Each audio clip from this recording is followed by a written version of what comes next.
Okay, I guess we'll start the, what are we at? February 10th, Transportation Advisory Board meeting. Start with roll call, please. Chair Lander. Here.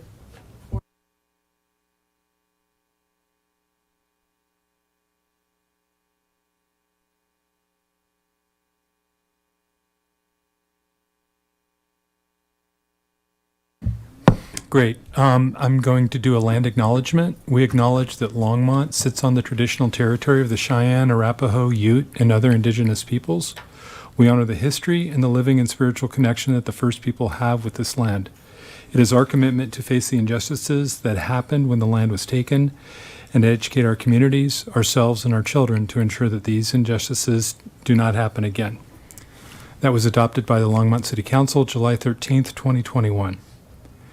And before we go to approving the minutes of the preceding meeting, I'm going to let Board Member Bennett speak. Yes. Hello, TAB Board and all those here. I just want to make a update for sake of transparency. Due to unforeseen circumstances, I have moved and am spending a full-time amount of my time living in Denver, and still am living in Longmont part-time at least 4 days out of the month. And I, as the rules for Rule 27D in the procedures for the City of Longmont states that all board or commission members appointed by City Council shall remain a resident of the city during the term of their appointment.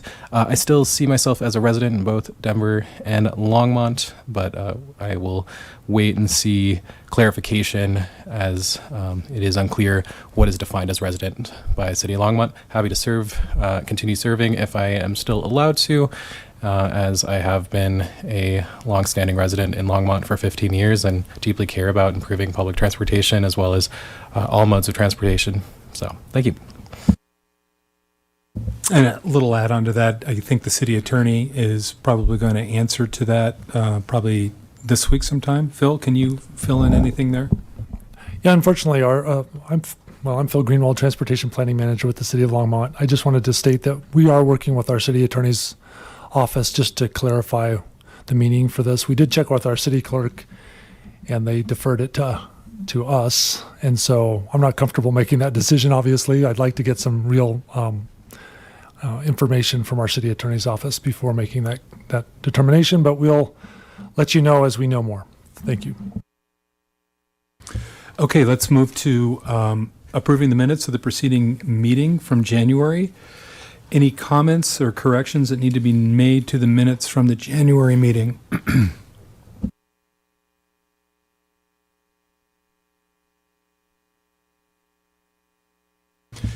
Can I get a motion to approve the minutes?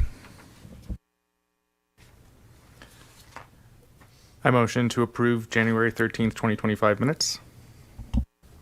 Second. Okay, all those in favor say aye. Aye. Opposed? Okay, those are approved. And we can move on to, excuse me, communications from staff. Phil? Thank you, Chair Lander, board members. Wanted to provide you a brief update on the RSVP project. The bridge, Boston Avenue Bridge, we've kept you up to date on that. We have now opened the trail. Although there will be, as we move into spring, that some partial closures while the contractor completes the landscaping and final work on the bridge and the surrounding area. But those would be temporary 1 hour, 2 hour closures. But on the whole, the trail should remain open. We are still working on a revised detour plan, which we hope to have basically completed shortly and then instituted as the Army Corps project gets underway. And then that will remove the long range, or the longer detour to the north. So as we get closer to that, we'll get you more information on that. Army Corps is currently They have issued the contract for the work, so the next leg up between the Boston Avenue and Sunset would be underway within a month or two as they move forward with that. And then we have started the next design phase from Sunset to Hover. And so that's about a 16th, 18th month process to get us to about a 30% plan phase. But that is underway now. And so we're going to start getting some design down, working with some of the environmental groups as that plan comes to fruition.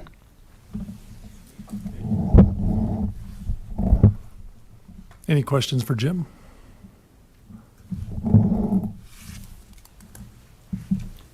Is there any ceremony to celebrate the opening of the trail?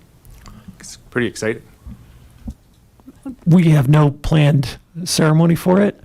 In part, I think we'll see more of a ceremony when we complete the whole project, and then have the whole trail completed, because we're still going to be closing it periodically. And then when we start undertaking the Hover Road section, there will be another detour as they take on that section. What that will be, we're not sure yet, but we're not really planning on a ceremony to open that little section.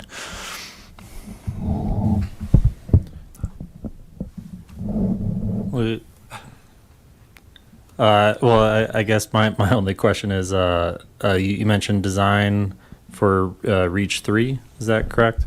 Like, what's the percent? It's titled the Hover Okay. Reach. Okay. But it is the section from Sunset to Hover. Okay. It is. Because I know it's in our CIP in discussion tonight as well. So Yeah, I can't recall the presentation, but what they'll hopefully have Okay. more information for you. You can see all a right. pfor of it. Yeah. But they're starting design on it. So anticipate, we do have some dollars, I think, in the 26 for some of the construction for hopefully a future match. There was a bond initiative, I think 2 years ago, for storm drainage. But the city never initiated the sale of those bonds. So that is the backup funding mechanism if grants are not forthcoming from the government. Okay. And then also, just because I know it's been a big topic in the world I deal in of the detour, is there any knowledge of what the revised detour might be for bikes and peds? So more than likely, the detail would be as they'll come up to Sunset, have to come on to Sunset, go south on Sunset to Boston. All right. Okay, so bikes can currently take that route, and it's pretty safe on the south side because there's a wide shoulder. But we're looking at expanding an existing sidewalk or continuing the sidewalk down to the bridge on the north side for peds, and the shoulder could be used for bikes. But the area is it's still kind of a mess. So Yeah. that's part of the plan to clean that up, provide some temporary sidewalk. Could be asphalt, could be concrete. We're still working through that plan. Okay, cool. Thank you. Quick question. Have we made any announcement online with the website through our email service, text service to residents, that sort of a thing, just as a, not ceremony, but letting them know that this has happened? I'd have to check with our communications team as to whether we put out an announcement on it, but I don't recall seeing one. I think it was just kind of a soft opening of let's get it open and be done with it. And users a lot of people are using it anyway, going around the gates. So we'll check in with communications this week and get something out. Great.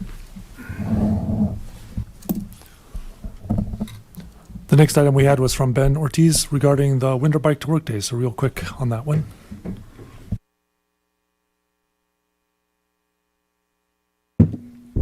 Members of the Transportation Advisory Board, Ben Ortiz, Transportation Planner. So those of you who are familiar with Denver Regional Council of Governments, or Dr. COG for short, they are the regional coordinators of the Bike to Work Day event in the Denver metro area.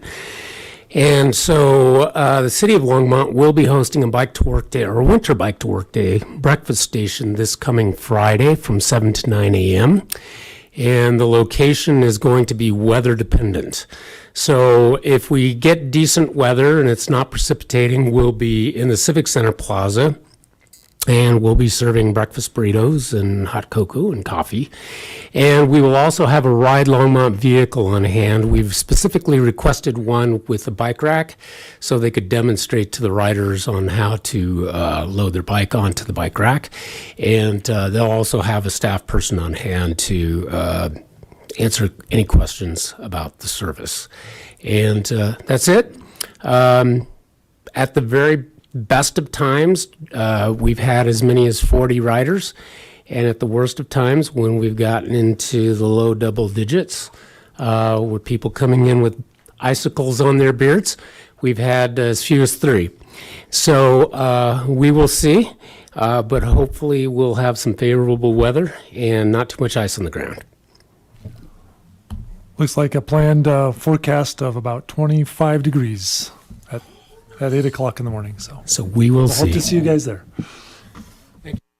And really quickly, we just talked about Ride Longmont, so I did want to ask Kaylee to come up and just give you a quick briefing on how it's going with the different measurements that we have for data.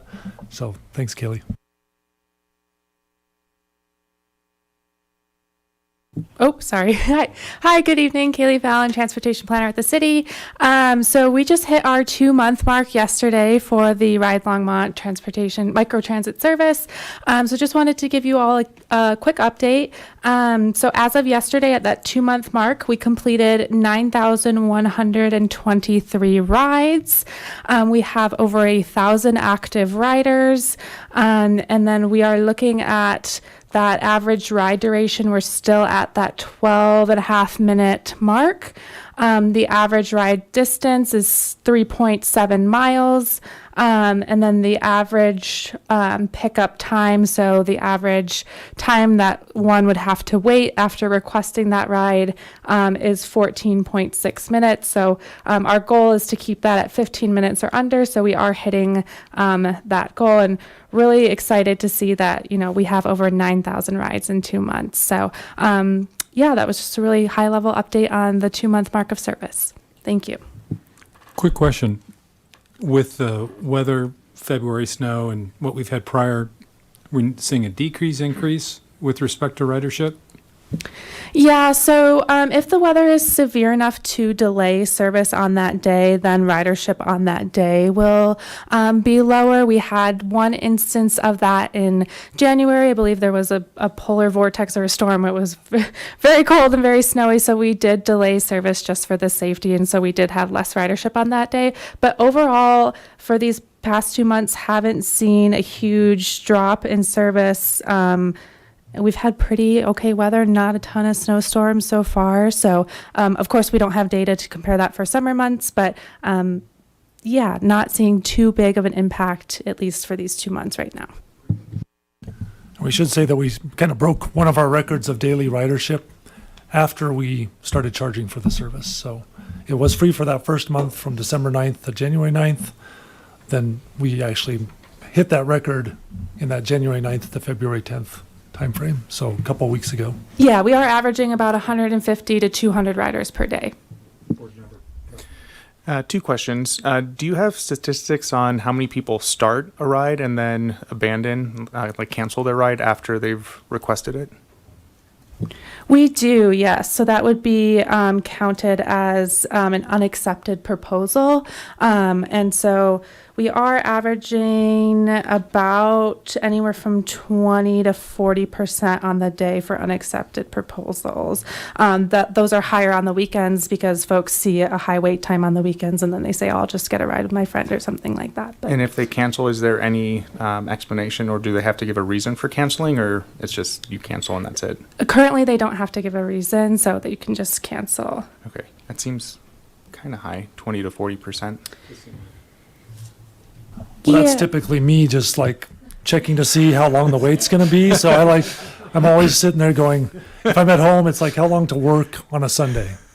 And so then I usually don't take the ride, but I'm just checking. So it might be Let's folks. filter out Phil. It's my fault. It's my fault. So I'll stop doing that. And then my other question for the bike to work, they're going to load a demo bike, or they're going to load the customer's bike? Whose bike are they going to be loading during the bike to work demonstration? We would anticipate they would be loading a rider's bike, Okay. so just their bike. Because the rider is responsible for loading their own bike, not the driver, correct? Yes, I believe that's to be correct, which is the same on the RTD system. Sure. Great. Awesome. Thank you. A question for Kaylee. Could you tell us again how many total rides there have been in 2 months? Yes, so there has been 9,123 completed rides. Great, thank you.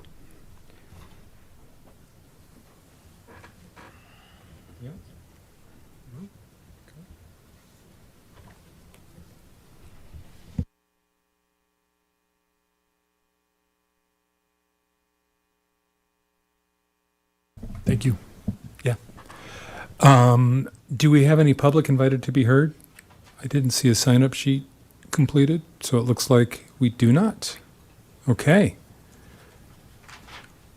We can move into, we have flipped items here, so we're going to do the TMP first, recommendations on that, and a vote to City Council, and then we will do the CIP after that. Great. Thank you very much. Again, Phil Greenwald. Just wanted to let you know that we are at the very tail end here of the Transportation Mobility Plan. So thank you for everybody who's participated, and especially our steering committee members. So thank you so much for your time on that. Just wanted to really briefly say that we're excited to be at this 15-month process, end of it. I think we're very pleased with the product, and I know there's been some comments already on some improvements we can make to the product as well. So we appreciate that. That's really what this time is for, while we're doing the public input. So we've got the plan out there. We sent it out to all the different boards and commissions as well as to the public. So we're hoping that we get some good feedback on that. But with that, I'll turn it over to Carly Seif from Fair and Peers and let her kind of go through where we're at with the plan and what we're looking for from you tonight. Thank you.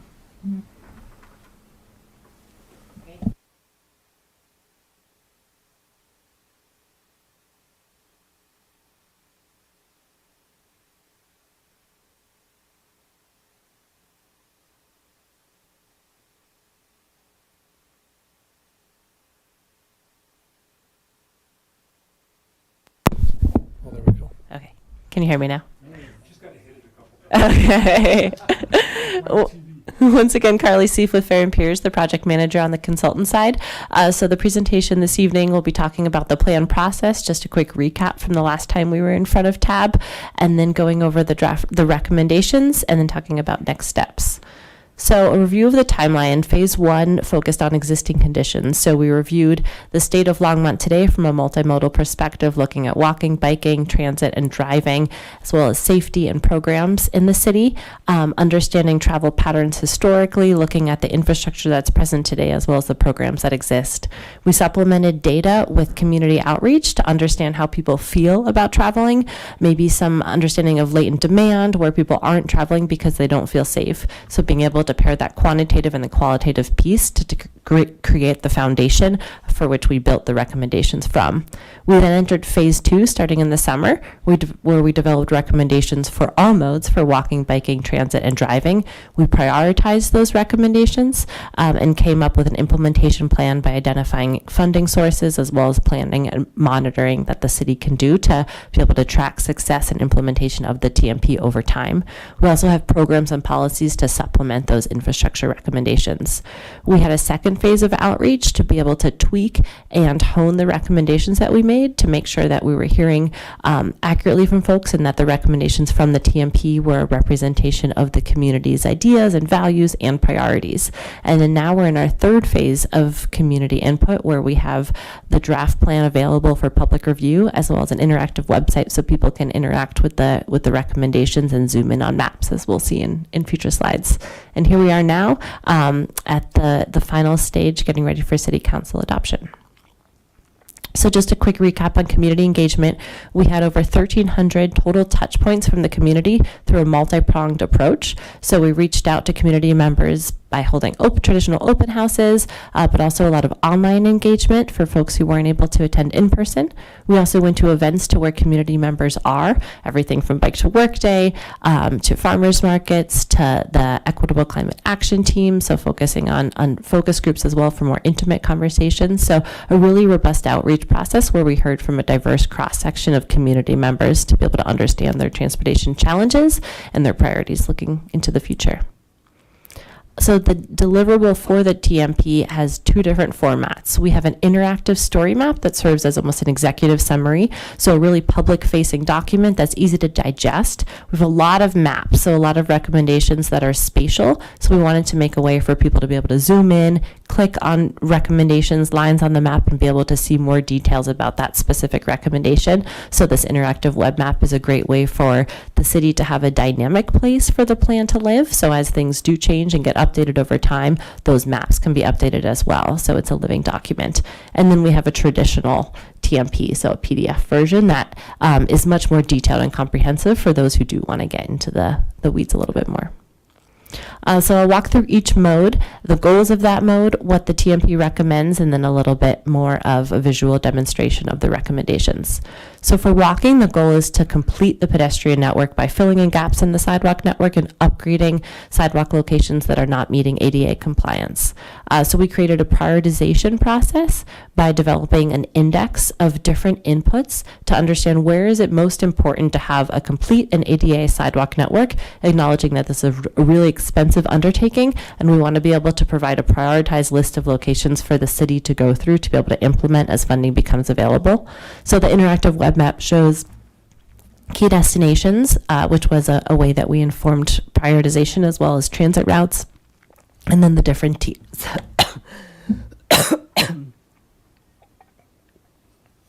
Sorry.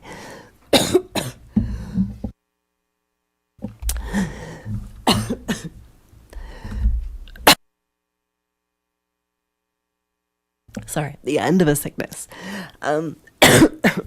You can also see the gaps in the network today where there's missing sidewalks and deficient sidewalks. I can kind of take over too.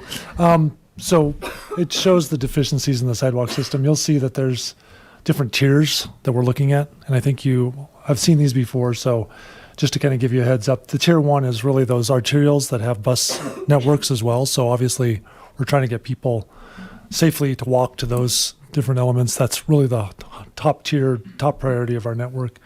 Tier 2 is more of the lesser roads, the collectors and less that also have some kind of transit system on them. And so again, we're looking at those. And then tier 3 and 4 are kind of those other ones that we're looking at. And then we have some where we don't necessarily have any, some local streets that don't really have any priority except to fix them up as we go through those and do overlays and those kind of things. So, yeah. Thank you, Val. Okay. So you can understand where the missing gaps are and then what tier they fall under. So moving on to the bike network, the goal is to make it accessible and convenient to bike to and from anywhere in Longmont. So there's a lot of existing bike facilities that need to be upgraded, as well as gaps in the bike network that need completion. So the proposed bicycle network is extremely comprehensive, filling in those missing gaps and identifying what's the appropriate bicycle facility type based on street characteristics, so roadway volume, speed, as well as the land uses nearby. So if you move around and click on the map, you can see what's the bike facility that's there today, if there is a bike facility present, what's the current level of traffic stress, so that's that level of comfort, 1 through 4, and then what's the recommended bike facility type, the future level of comfort. We have planning level cost estimates as well, and then the prioritization score. So we'll talk about prioritization as we move through the presentation. We also have intersection recommendations to show how important it is to continue that low stress experience across the intersection as well. We're actually doing some safety analysis where we found out that 75% of fatal and severe injury bicycle involved crashes happen at intersections. So just really harping on the importance of making sure that we have high comfort intersection recommendations. So that's everything from grade separated crossings to at grade multimodal crossings as well. On the transit side, the goal is to improve transit in Longmont. We want to increase frequency and coverage, but also improve the experience at bus stops, acknowledging that a lot of bus stops in Longmont are not ADA compliant and have very few amenities, if any at all.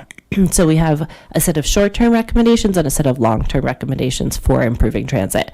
So continuing to operate microtransit in the short term, and then upgrading bus stop amenities. We have a prioritization process for which bus stops to upgrade first based off of the number of boardings, and then which amenities should be addressed first. And then on the local, the 300 series, there is a feeder plan developed by RTD a few years ago. And so the goal is to implement the recommendations from that feeder plan, which are really focused on accessing regional transit. And so those are the short-term recommendations focused on some realignment, some change in frequency, and coverage to access key destinations and to be able to have more seamless connections between the 300 series and regional transit. I'll just add to a little bit to this slide is that we are trying to, when we're continuing operating microtransit, that's kind of one piece of this. And that is something that we as the city have taken on as our responsibility for providing that level of transit. But as you can tell, everything else on here is either Regional Transportation District, RTD, or Transport up in Fort Collins. So Flex Bus is Transport. So we don't do a lot with the fixed route bus system. We don't do a lot except have some input onto that system. So I think a lot of the comments that we've received so far about why aren't we pushing for a better system are balancing that idea that we are really dependent on other providers of transit to provide that level. And so for us to say that we want to do more, better, faster, more frequent means that we really have to bring a lot more money to the table in order to get an RTD or Transport to provide more bus service, which is inherently expensive. They can't do it very well, even with their regional dollars. So those are some of the reasons why we don't kind of push the system further in this plan right now. We do have that idea that we want to get better connections to that system and really feed the ridership, but we don't have a lot of control over the actual buses at this point. Can I just ask real quick, coming from RTD, what about the comprehensive operations analysis that they're doing, the COA that they say they do every, 18 months? How does that play into the TMP, or does that just kind of get done independently? Is that information or data or anything out of that going to be incorporated into the TMP at some point? Those are different things. Those get implemented into the TMP, but not directly. So we don't call them out specifically in the TMP, but they are things that are happening underneath with, most specifically, Regional Transportation District. So RTD is the one who does a lot of that stuff. And they're basically in the process of updating a lot of their work, and they're being pushed at the legislative level as well to do things differently. So we're kind of leaning on a lot of those things outside of the city's control. So just to give you, again, a little bit more context of why you don't see us saying all buses must be this level of service, or we're trying to really provide much more coverage than what you see on the map. What we're doing is we're taking that RTD input and trying to express it as best we can on what we expect, and then how do we fill in those gaps. And that's really been microtransit so far. So if there's other thoughts, we're certainly open to hearing that, but we didn't hear that going out to the public. They were very excited about microtransit, and I think we're got a 3-year wait to see how that works. But just to kind of give you some more context. So can the microtransit data help RTD make decisions on increasing new routes based on where people are going, saying, hey, we have a lot of population that's going from here to here? Is that what RTD is going to look at, or is RTD going to look at ridership on their current routes before they increase service? Well, part of the whole partnership program that we are part of with RTD is we have to report back origin and destination data for the microtransit, and that does give them input then into the system to see are their routes covering what they need to, and where could they expand in the future or change in the future where they're seeing a lot of demand at a certain point, either origin or a destination. How could they better coverage? So we're going to push them on that. So thanks. Some other things that the city does have control over are those first last mile connections through bicycle and pedestrian upgrades, and then the experience at the bus stop. So that's especially in the short term, focusing on those elements. And then, Alex, that's a great point. So in the long term, it's like continuing to upgrade bus stops, but to your point, identifying opportunities to increase coverage and frequency on local transit through using microtransit ridership. So having a really great sense of those origin destination patterns. So you anticipated the next slide. And then in the long term, continuing to seek community input about how to identify future opportunities for local transit. And then lastly, another exciting update is the county is about to kick off a strategic transit plan, which will evaluate potential future providers, funding models, as well as route alignments for transit throughout Boulder County, focusing locally in Longmont, but also regional connections as well. So a great opportunity for the TMP to document some of this, but for this future county strategic plan to build off of it even further. And then there's a great inventory of bus stop amenities that the interactive web map builds off of Front Range Community College inventory. So you can click on bus stops and see what amenities are there, what amenities are being recommended to be prioritized in the future. Moving on to roadway, the focus on roadway improvements is to improve safety for drivers, which impacts safety for all modes, and then only focusing on capacity projects when there's an improvement in safety as well. So there's a number of different categories of roadway projects. Some of these bring MTIP projects from the previous Envision Longmont effort that haven't yet been implemented, continuing to recommend those in the plan, as well as identifying projects where the recommendation for a bicycle project requires reallocation of roadway space in order to implement that protected bike lane or that buffered bike lane. So often reallocation of a parking lane, turn lane, or travel lane is required in order to implement the bike lane. So those are shown in the orange lines. And then there's a very few capacity increase projects, a couple of new roadway projects, and then a big focus on multimodal safety improvements. And when you delve into the plan a little bit more too, you'll see that we took the board's recommendation from a couple months ago and made sure that any capacity improvement puts vulnerable road users first. So that's part of the element that's in the plan now. On the program side, understanding that programs are an important supplement to infrastructure if you're going to see that mode shift away from people driving in order to not just have the facilities present, but have the programs to support them as well. So programs fall into a number of different categories and encompass a lot of different things. So we've got kind of the broad reaching programs focused on innovation and emerging mobility, and then a set of transportation demand management programs as well. So I'll just run through these at a high level. Maintenance, anything from snow removal to debris removal, but maintenance of bus stops as well. Who's responsible for those maintenance of those different facility types? Bicycle and pedestrian amenities to support biking. So end of trip facilities like bike parking, having covered bike parking, secure bike parking, wayfinding and signage to make the network more intuitive for people and have an opportunity to brand and provide access to key destinations to denote those key destinations and how far of a walk or bike ride they are away. Emergency and evacuation planning to help address resiliency. Curbside management and parking, having opportunities for dynamic curbside management, flexible loading zones as well. E-bike policy, so setting speed limits and really educating e-bike users and other users as we have kind of this new and emerging and more popular mode that's on our roadways as well as our bikeways. Vision Zero, so upcoming Vision Zero action plan and the importance of the programmatic and infrastructure side of safety in Vision Zero. Safe routes to school, kind of a subset within that, focusing on increasing walking and biking to school and the programmatic and infrastructure side of SRTS. Data collection and monitoring, so we have identified a number of different data sources as well as performance measures that the city should continue to collect over time and track. And then in emerging mobility, ITS, with connected vehicles, there's a really great opportunity to improve efficiency of our system as well as safety. Automated enforcement, so Vision Zero is going to get into this even further, but really important as you think about speed limit setting and changing design speeds of the roadways, that's supplemented with enforcement, whether that be officers or automated enforcement. And as you expand your camera infrastructure, the ability to increase enforcement, to increase compliance of speed limits. Automated and connected vehicle policies as AVs are on the horizon, making sure that there's policies in place to be in line with your goals for sustainability and to not increase vehicle miles traveled as opportunity cost for driving goes down.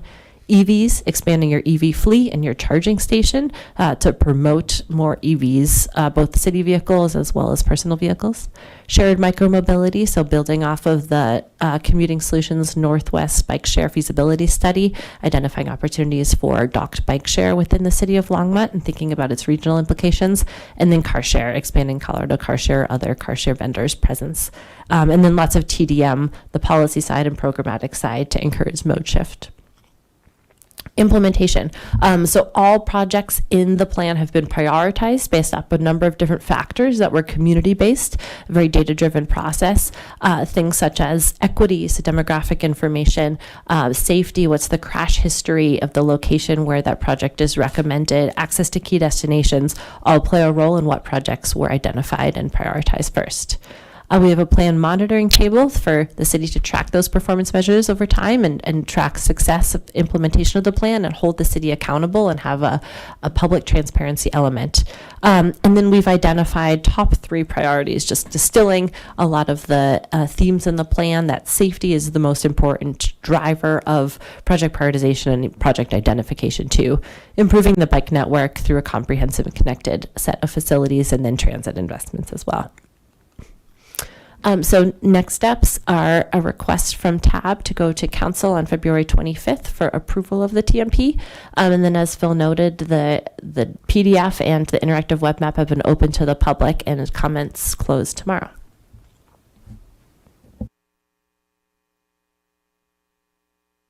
And we're hoping to go to council on February 25th. But we are looking forward to your recommendation and certainly all your questions. So thank you.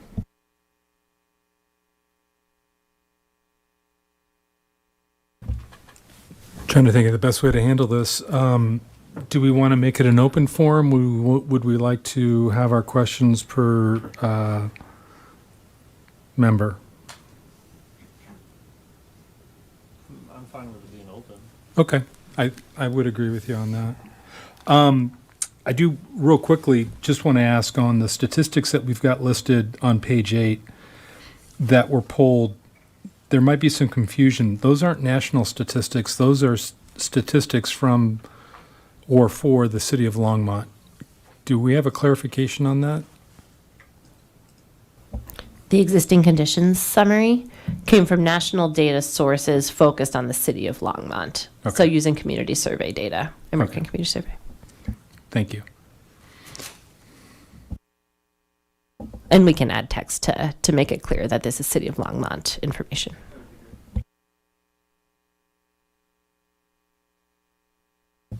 I'm just going to ask some of Gina's questions before I get some of my own here, because I think some of it's good. With respect to the protected bike lanes listed in the plan, is it about a cost difference between buffered and protected? She has a concern that the overwhelming choice is for a buffered bike lane, which offers not much extra safety for a bike rider. So, and does that play into what we call stress levels with bike facilities related to that?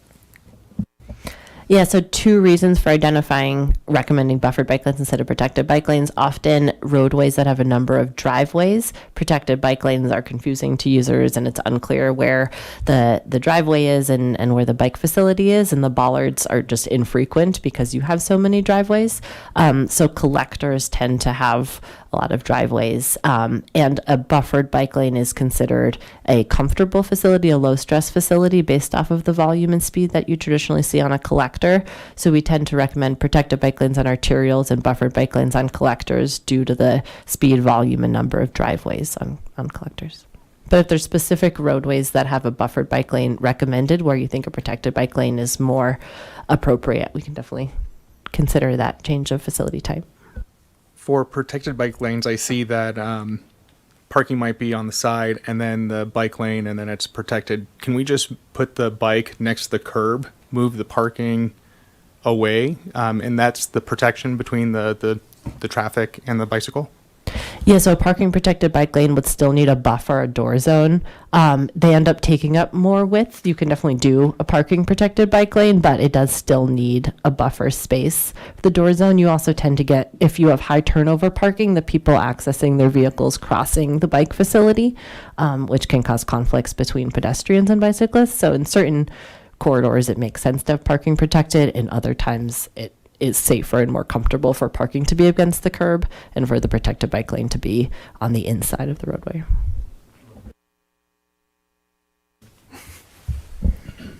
We can hope. Yeah. I think I just have kind of I liked reading through this whole plan this morning. So, I think kind of a general question is how do we differentiate? Because I know what we're probably going to hear from members of the public is, well, aren't we doing Vision Zero? What's the TMP all about? What's kind of a conversation I can have with people about that? Well, I think what we're saying to most folks, well, all folks, is that this is really the umbrella policy plan. This is that policy piece that we've spent a lot of time talking about lately. And so this is really for the whole city's transportation network and how it fits together. The Vision Zero piece is really going to look more at intersection by intersection improvements and those very specific, more detailed improvements about eliminating crash, especially fatal and severe injury crashes at certain locations. And those have typically been at intersections. So Vision Zero is going to take a much better or much closer look at that, as well as getting back to the idea of buffered versus protected bikeways, where we can always kind of default and look to see if we can provide that protected bikeway, even if it shows buffered on the plan, but how can we look at that and look at that first? And I think Vision Zero is going to go to that point of how do we look at protected bikeways first, and then understanding why we picked buffered bikeways in the plan was, again, a lot of what Carly just mentioned was just the overall safety of that corridor, the different driveway elements, and those things. So, but we'll take a much more detailed look at each one of these things as we start to look with Vision Zero lens. Okay. Yeah, like that was kind of my assumption was Vision Zero will kind of get into maybe more of the specific design details, where this is, more of a policy idea. Is that pretty much correct? Right. This is the policy that we've heard from our city council and from the TAB, quite frankly, and other boards and commissions. I mean, part of the steering committee was, what have you heard about this? Where do you want to go with this? And so the idea really was, again, I hate to always use this, but the 10,000 foot level look at the city and transportation and how it all fits together, all these different modes. Because another thing we don't like to really talk about is all these different modes in their own separate buckets, because they all work together as a system. And so they're all part of a system. And when we talk about bikeways and transit, and you heard us kind of say it in the presentation, the bikeways get us to the transit, the walkways help get us to the transit, all of it's working together. It's all different layers. And so at the end, we'd like to really see this as a layered policy document that takes the place of the current multimodal transportation improvement plan, which is much outdated. Like I've always said, it doesn't include microtransit. It doesn't really talk about dynamic curb elements that we're talking about here, as far as all the nuances that are coming online in the last, even 5 years, much less since 2016. So again, not answering your question directly, but saying it's the larger piece, and Vision Zero is really meant to drill down. We also have a number of sub-plans, like the Main Street corridor plan, which is still going to remain intact, and those will be those details that we look to. Just one specific example, the teal dots, we took the top 25% of locations with crashes and looked at where protected bike lanes cross arterials. The Vision Zero plan will start to look at crash patterns. So what are the crash types exactly that are happening in those locations? Are they right hook turns? Are they approach turns? Are they broadside? And then countermeasures that specifically address that crash type at that location, and really focus on kind of the narrative and specific details of locations and what types of travel behaviors are we seeing, and how can we make sure that crashes don't happen in the future, versus this more higher level identification of locations without an understanding yet of the specific infrastructure improvements that need to happen. Okay, thank you. And then also on the PDF, there's many lists of various like proposed project lists. Obviously it doesn't end there, but just wondering, A, where does the money come from? And then B, from a policy perspective, I worry if we're talking about very specific things where maybe we need to be more generalized, to say, it's like, yeah, we want to improve, the whole city in a way.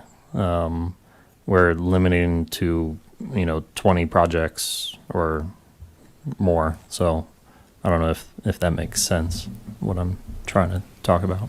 Well, I'll try to give you some good answers. Hopefully, you're going to hear more about kind of where the money comes from and where it goes to when you hear about the CIP projects in their next level of this information item.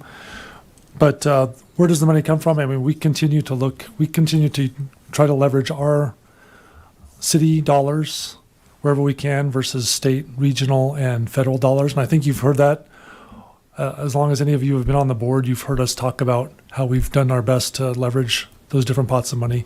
You hear about microtransit, 40% of that is RTD dollars. So we're pretty happy about that. We're hoping to get some federal dollars. We'll see how that goes. We're fighting for those as best we can. But where does the money come from? It's going to be that continued sales tax piece that the 3/4 cent sales tax that's been so great for this city, actually. So those dollars leverage a lot of extra dollars. So we're going to do as much as we can, as best we can, and as fast as we can here. So those will be the things that we go into as far as where the money comes from.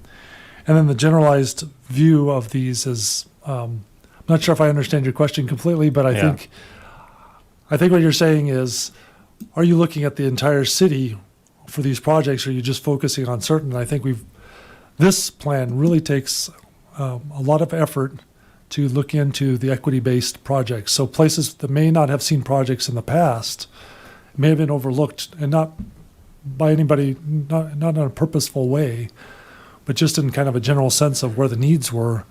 We need to start putting those needs where there's population that has, more need for, where there are no where car ownership is lower, where incomes are lower, where we know people are struggling to just use a transit system. We're going to try to put those resources, and that's what this plan has done with a lot of the equity outreach piece, is how do we put those resources where they really are needed today. So Okay. No, I like it. That's all for now. I want to piggyback off of Councilmember Wickland's board member. With respect to, again, we talk about budget, and we know it's not an open spigot, and there's different sources for this funding. I guess what I'm curious is we do have this bucket of projects that we'd like to do, part of it's CIP and otherwise. How are we going to prioritize based on those projects and the dollars that we know are either not just available, but potentially available? Do you do any sort of scoring against that to look at these projects and if you will, kind of look at them and say, this is feasible because we know there's Safe Streets for All, and that funding is this bucket of money. And I realize we still have to apply for grants and what have you. But are we scoring these projects in such a way as to look at the economics of it or the dollars of it? So Vision Zero will do a cost benefit analysis, and that's a big input into prioritization there. This is a choice that the city can make to prioritize against the cost of the project and its competitiveness in funding, and we chose not to. So you can continue to go down the project prioritization list and find the first project that would qualify for a Safe Routes to School grant, or find a project that is below a certain cost estimate. So it's a very flexible prioritization, and it's not driven by costs, so that the highest cost project doesn't end up at the bottom of the list, or a project doesn't bump to the top of the list because it hits a certain few rubric marks. But the prioritization is built in such a way that it's extremely flexible, and it serves as a guide for the city.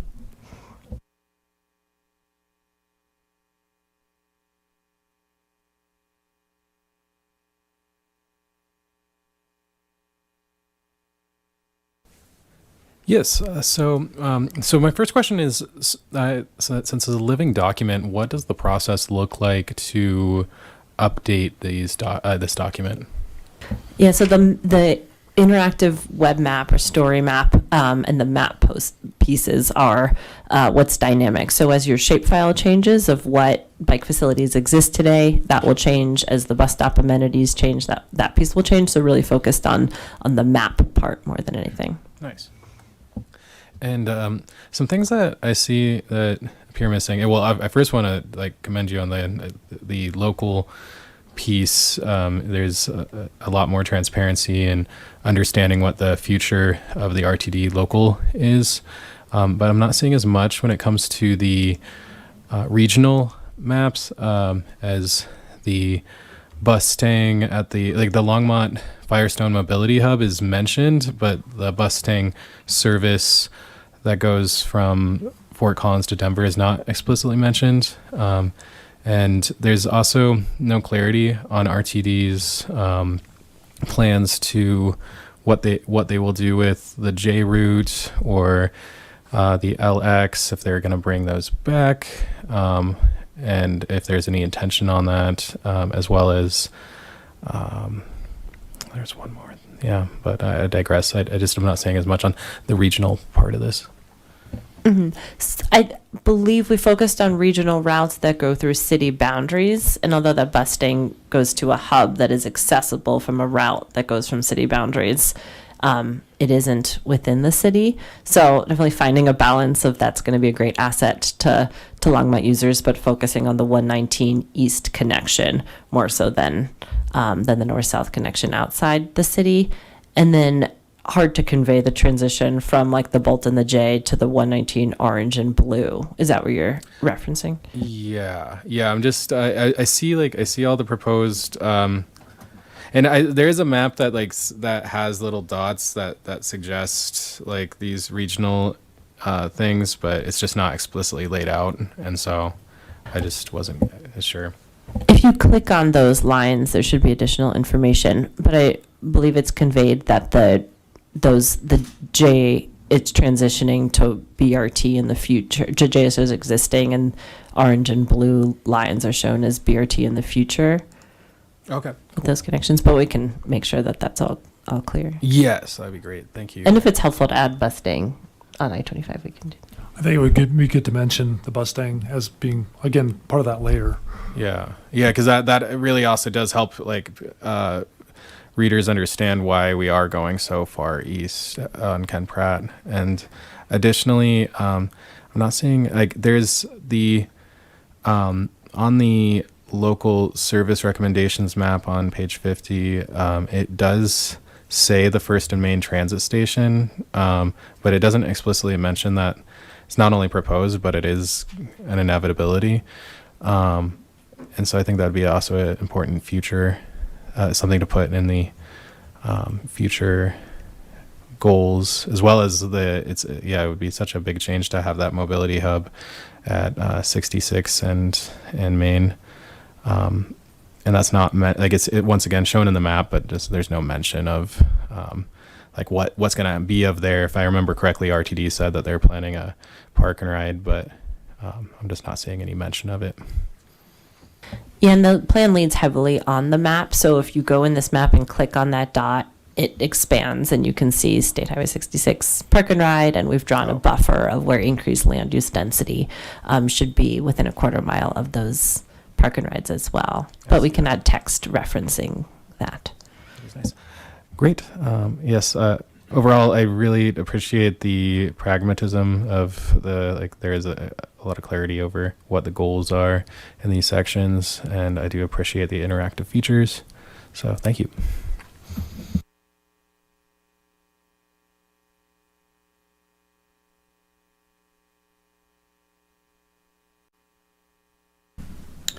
Thank you for the presentation, Carly.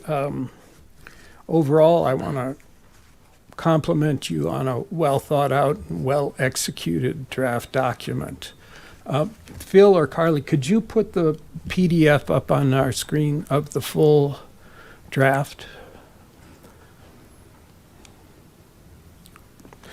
I have some comments on particular pages and sections of the document, and it might be easier to explain them if they're up on the screen.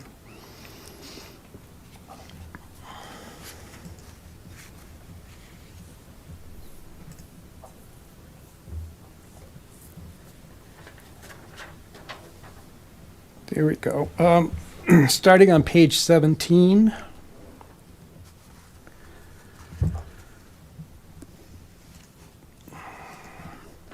There's a reference to the capital improvement program projects on page 17, including a link to it. There it is. You got it. And then it says the transportation projects can be found between page 176 and 199. When I clicked on that, I found that the transportation projects were actually on pages 198 to 226. So you might want to update that or double check it.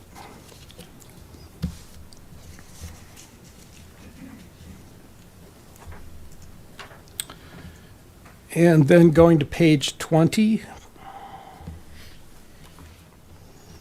on the introduction to the bicycle network, there's a sentence that reads, quote, while there is a comprehensive bicycle network in place today, new facilities and upgrades of existing facilities are needed, end quote. I believe that there are enough significant gaps in Longmont's current bicycle network that we shouldn't say that there is a comprehensive network in place today. I would recommend that that be changed to read, while many elements of a bicycle network are in place today, more work needs to be done.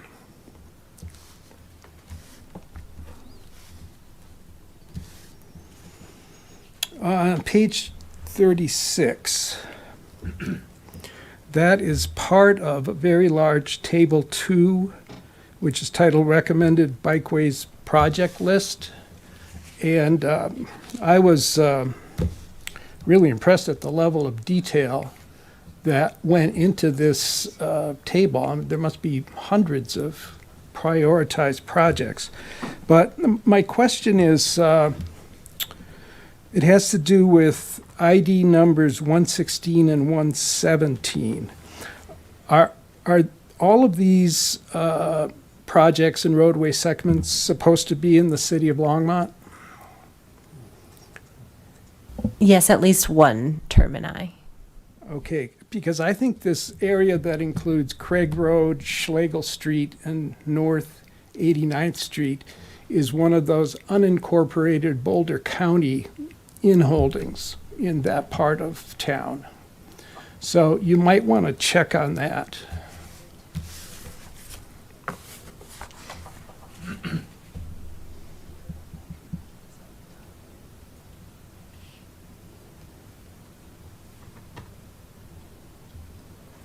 I can check on this later too. I don't know if you'll have enough detail on that map, but the two streets mentioned there that run north-south, they both meet up with that Craig Road annexation site that was a recent topic of much discussion at city council meetings. So I think that that area is also unincorporated Boulder County at this time.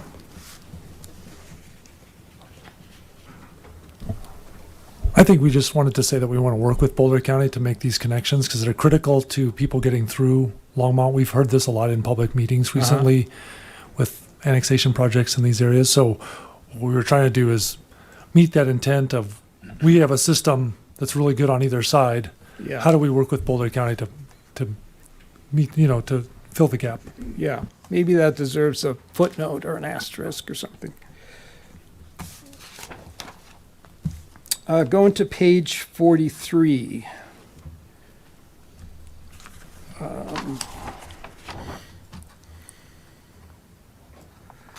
It's table 3, prioritization of completing sidewalk gaps versus upgrading deficient sidewalks. That table is referred to as table 2 on the previous page. So you need to check those table number references. And my question about that is, was the prioritization index for sidewalks applied to produce a project list like that really long bicycle project prioritization list we just looked at in table 2? I didn't see that here. And if not, how was the decision made to put so much more effort into bicycles than pedestrian projects? There isn't a table for pedestrian upgrades because the data on gaps in the sidewalk network and deficient sidewalks isn't complete. So there's not the baseline data to be able to identify where recommendations need to happen, which is why it was formatted the way it is, that as that data is upgraded or as a resident complains about a gap in the sidewalk network, the city can reference the map to understand what tier the roadway falls under that resident complaint came in on. So a lot of it's just due to data availability to be able to understand where the gaps need to be completed without knowing where the gaps are today. You have identified how that data will be addressed once it's available. That's the prioritization index. Correct. Got it. Thank you. Going to page 54.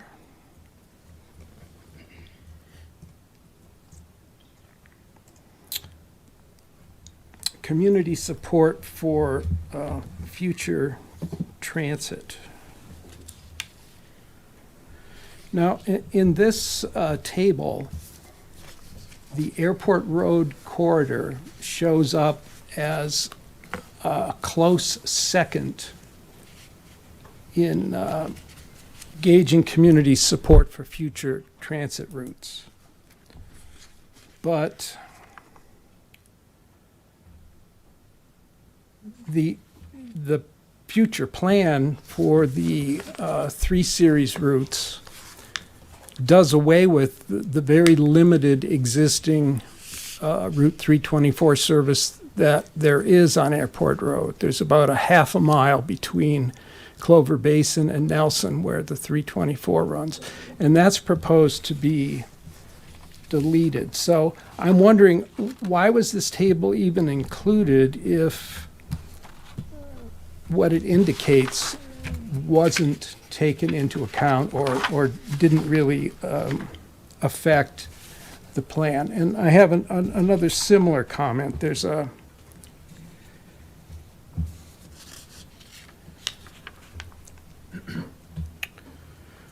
Well, if I can just address your first one. okay. Go ahead. Just to talk a little bit more about Airport Road, I think we saw that as a positive because we did see bus rapid transit on Airport Road as far as that J extension that you mentioned earlier. So there is an orange route right now listed as bus rapid transit on 119 that will include the southern portion of Airport Road south of Nelson. So, And would that be available to local transit riders? yeah, you could take that into Longmont as well at the local fare level, which is right now it's free for us, but we'll have to figure out what that is going to translate into, because you can't take the Bolt today. Even in town, you can't take it as a local bus for free, but you pay the local fare, which is a very, very reasonable fare. But we'll have to figure out what that is. But it really would get you from the southwest part of town up to all the way to Highway 66 and Main Street if you wanted to do so. So that does provide those connections. Okay. And then there's this, a figure 20 also, that's the transit propensity index, which shows that part of Longmont, the northwestern sector, which is served by Airport Road as an arterial, it shows that as having a high DRCOG mobility score. So maybe there could be a reference in here to the Orange Line BRT route that would address both the mobility score and the community preference for Airport Road service, so that it makes it look like somebody paid attention to these two figures. And just to add to that a little bit, so these are in the long-term section where we've kind of laid the groundwork of things that need to be considered when changes to local transit are made as a part of the Boulder County Strategic Transit Plan, which are community input. And so we've shared the community input that we've gathered as a part of the TMP transit propensity here as well. So kind of setting the stage for future analysis and future recommendations, acknowledging that in the short term, given resources available, the focus is really on the recommendations that have already been made by RTD. But in the long term, these will set the stage for what transit might shape up to look like in the future. So is it fair to say that RTD's plans for feeding the BRT routes are really the primary driver of this whole future of transit in Longmont?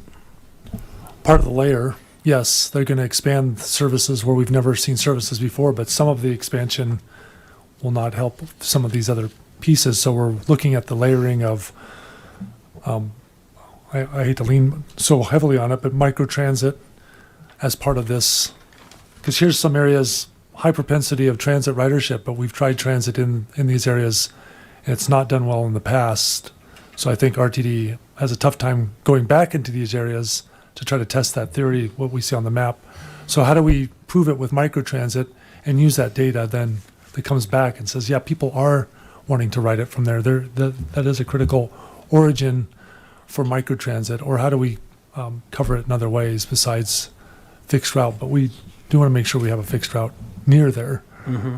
And RTD in the short term does not show a new fixed route in that area. I see. That sounds like a good application for the Ride Longmont data. And Ride Longmont helps us understand where it's more cost effective to have fixed route in the future. On demand is a great way to fill in gaps, but isn't the most cost effective way when you have a high density of origin destination patterns. So it's kind of creating that set of data to then be able to know where to transition certain corridors from on demand transit to fixed route transit where it's more cost effective. Mm-hmm. Okay, on page 60, table 5, roadway project corridors. And again, on the previous page, 59, it calls it table 4. So there's a, that needs to be checked. But my question is, which of these projects,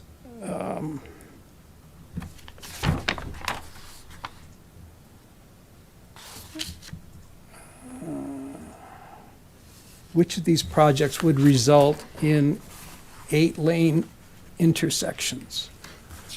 But maybe that's the other table. Is that the one on page 70? Are there 8-lane intersections on that table? There's a separate table for intersection projects, but the level of detail doesn't identify number of. Are you including turn lanes? But regardless, the level of detail of the recommendations doesn't get to that level. It's understanding that there needs to be safety improvements made, but not yet understanding number of turn lanes and number of general travel lanes. But Vision Zero will identify that. But there are capacity improvements also included on this table, right? I believe there's 2, so we could look at those and see the current number of lanes. And those are previous MTIP projects, so we could look at the old MTIP and understand that. Yeah, I can probably also find out by looking at the CIP. But it also goes back to that idea that this Transportation Advisory Board came up with a statement that all future capacity improvements take into account vulnerable road users first. So I think that's the message back to all the folks sitting here tonight that one of the things we look at with any kind of capacity improvement is making sure that the safety, and I think that's written in every one of these notes, says something about pedestrian friendly, bike friendly, multimodal, all those kind of things pop up first because we're really trying to flip that script of auto first typically was the way we looked at it, and now we're moving it toward looking at safety for all users and people. Okay, thanks. On page 70, that's a continuation of table 6. There's a project, Airport Road and St. Vrain Greenway underpass for $7.1 million. Isn't there already an underpass there? No, this is the one that is basically considered kind of the western portion of the St. Vrain Greenway, west of Golden Ponds. So there is capacity for an underpass there under the bridge under Airport Road, where the St. Vrain crosses Airport Road, but we have not built any facilities for bikeway yet.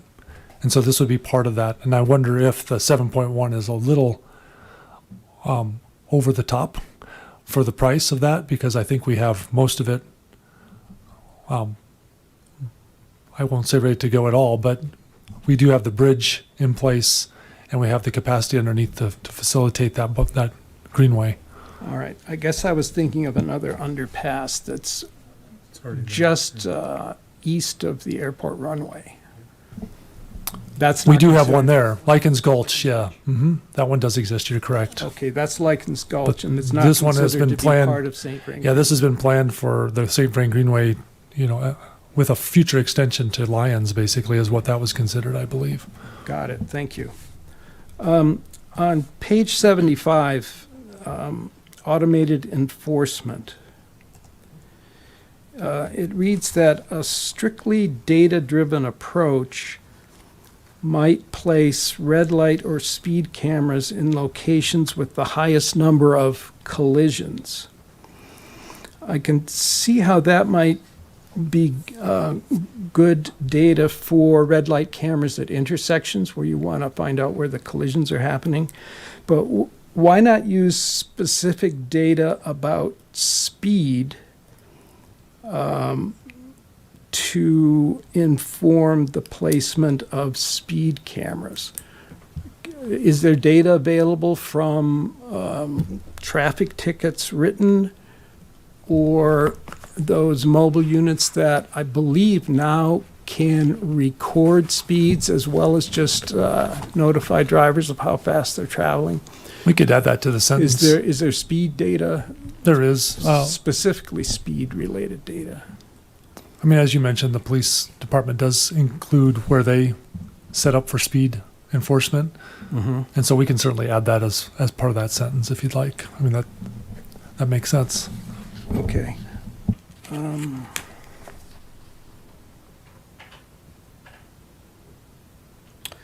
And on a related topic, on page 81, there's a reference to leveraging the Safe Streets for All funded cameras. What are those? Speed cameras. Are those cameras that Longmont already has and is ready to deploy? No. Through the Safe Streets for All program, we applied for a federal grant. We were the grant was basically in three parts. One was for support for the Vision Zero action plan.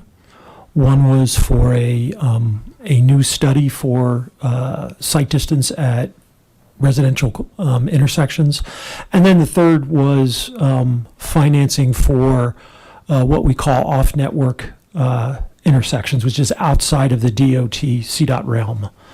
Okay, so it's cameras on our local city streets that are for activation or actuation of the system. And those cameras, the newer cameras we're using, also collect data on pedestrians, bicyclists, and cars. So we've got notice of a grant award We do not yet have a grant agreement in place. That has not yet been provided by the overseers of the grant. So we are waiting to hear if those federal dollars will still come through. I can get you, separately get you a list of those intersections, but they are like on 17th. I think we're updating, as we update our camera systems to manage and run the signal system. We're adding those newer cameras, Right. and they will collect data. I think Kyle, one of the previous meetings, we provided some information on some of those.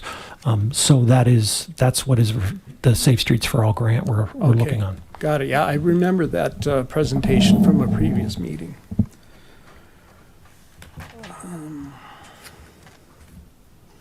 On page 82, shared micromobility. I'm recalling a reference from, I think it was our last meeting, to CAMP bikes that seem to be happening, and maybe this section should be updated a little bit to talk about those. Well, yeah, we can do that. The camp grant is something that we have been awarded $1.5 million for the region, for the Northwest region. So we'll be sharing those funds with other communities. But you're right, we do have some information there and that's a state grant, so that one is coming through. And so we can add that, certainly. Great. And page 88, it talks about plans that are fiscally constrained.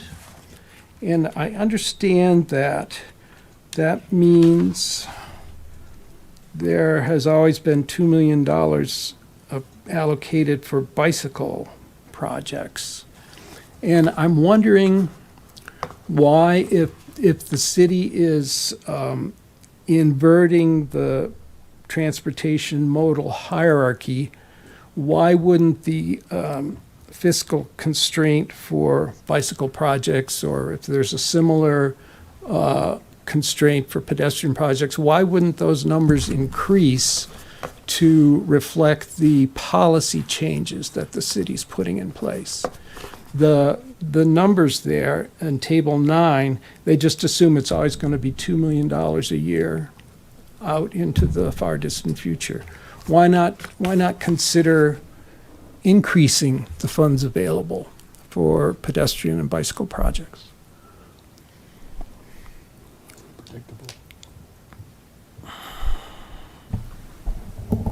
I don't think we have a clear answer for that, but we can certainly try to figure out why or what this part is trying to say. We did specifically kind of go against doing a fiscally constrained plan, correct? I mean, maybe there's more information about that piece of it, but Yeah, the unknowns of funding sources for other modes were the reason we chose to just do a fiscally constrained plan for biking, and decided to be conservative and assume a consistent amount in 2024 dollars across the board. But that would be a conversation to have amongst city staff if there's a reprioritization, shifting funds that have historically gone to roadway projects towards bike projects would be a decision that city staff would. And how long has the $2 million per year for bicycle projects been in effect?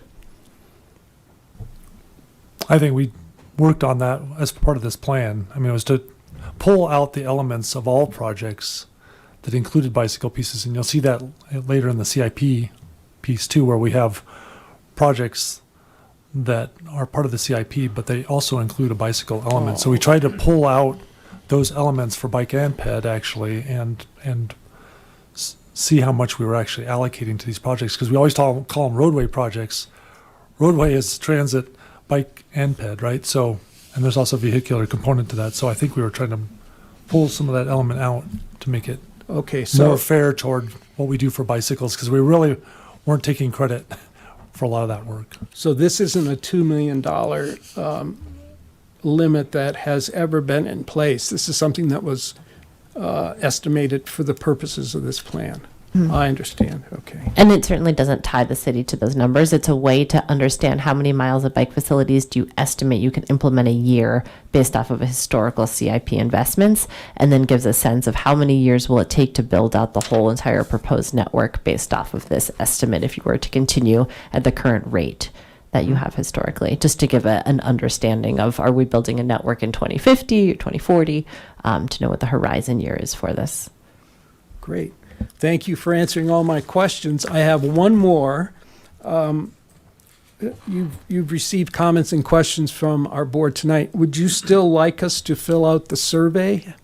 And if so, what time tomorrow does that close? It will close midnight tomorrow. So Midnight tomorrow. reality 9 a.m. on the 13th. And that would be helpful if you, all of the comments that you've conveyed here, I've noted, but if you have any additional comments, it would be helpful to relay them in the survey. Great. Thanks again.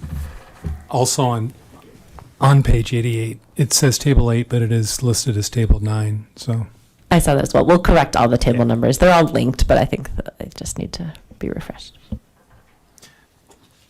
Thank you all. A lot of work went into this. Long road ahead is coming to an end, so thank you all. This looks great. I have a couple questions about sidewalks, so if you go back to page 14. And I'm curious if the sidewalks that have sloped corners, so instead of them being a 90-degree corner, the ones that are sloped kind of near Lou Miller Park, are those ADA compliant? And are those, if not, are those expected to be updated as well?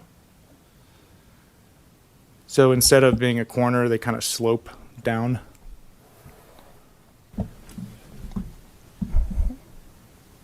Board member Kolkoffer, I would recommend, if you have specific instances that you're raising questions on in regards to infrastructure, send us an email. Okay. Give us kind of explicit information or a map showing those locations, and we can check on them. And if and see where they would be in a repair schedule, or if they're not ADA and they're really bad, we can put them into a schedule for repair for later this summer. But as part of the overall TMP, that's getting a little bit into the weeds Sure. on it, and there's other mechanisms for us to identify those and repair them. Okay, going back to sidewalks, for the sections that are unincorporated, are those also on the plan to get updated with Boulder County, or is that separate? They're just shown, again, back to the idea of a network of sidewalk. So we show them, but we would be reliant on Boulder County to actually fix them and work with them as in partnership. Or fill them in? And Weld County as well, yep. Sure. And then for the signage that got passed at the last council meeting, would there be bus ETA information and schedules? I don't know if anybody can answer that. We would have those initially at the bus rapid transit stops. So we have a number of stops planned for the bus rapid transit system. And they're also coming out for a public meeting, I believe, late spring. So we'd love to be able to tell you those dates and locations, and so that you can go and make the case for even more stops if we'd like to see it. It is bus rapid transit, but those will have those public information displays that Ben worked hard to get into the sign code. And so that will show the information of next bus, when it's coming, location, and those kind of things. So it'll be a lot of information in those for folks at the stop. And they'll have, obviously, their different apps that they can use to track the buses as well. But I think that's going to be the visual that's up there that immediately tells you when the next bus is coming. Okay. For page 79, I've been going to a lot of the Vision Zero meetings, and a lot of people raise concerns about Class 3 e-bikes on public trails. How are we going to enforce Class e-bikes on trails? I think the bigger idea, and Carly kind of touched on this a little bit when she went over programs, is that with e-bikes, we might have to go to more of a speed limit piece, because I don't think we can really tell what type of bike you have. I mean, typically we're looking for some kind of pedal motion or pedal assist, and that's what's kind of regulating it at this point. So you can't just be throttle only. So that's one way to tell, but I think it really comes down to what's the speed limit allowed, because we have a lot of different devices that aren't electric bikes, these monowheel pieces and all these different things that are electric driven, that, we don't have necessarily laws to prohibit or incent, but I think it comes down to speed limit as far as where we have more congested levels on, especially greenways, that we're going to have to start to think about as far as the next stages in this plan. So how do we enforce speed limits then? Yeah, I mean, that's the other piece of it, is how do you do that, especially if you don't have any kind of display of like a license plate like Sure. we can with others, like we're going to do with this automated system that we've been talking about. The idea is that you would have to have some kind of park ranger element to that, or some kind of human element that works on that, and that's going to be a lot of effort. That takes a lot of labor, right? So, how do we do that, and how have other cities? We're going to have to start leaning on other cities on how they've been able to enforce these. So other people have been successful. So we'll just need to keep reaching out to our neighbors and around the country as we go and learn more about what's happening. So I don't have a good answer, but we'll work hard on it, and I think congestion will be part of that enforcement. Actually, more people, it's going to have to get slower. Sure. And then my last question on autonomous vehicle policy. Can we put in place now about a policy for empty vehicles, just driving around our town, kind of congesting our streets, just kind of waiting for a rider to come call it? I'm just nervous that we're going to have all these AVs that are just circling Longmont, just waiting for a ride and just taking up space.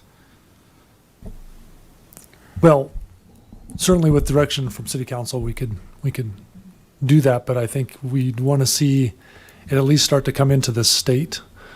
We haven't even seen these come into the state yet, and I certainly want to be prepared, or I think the council wants to be prepared for when these do come.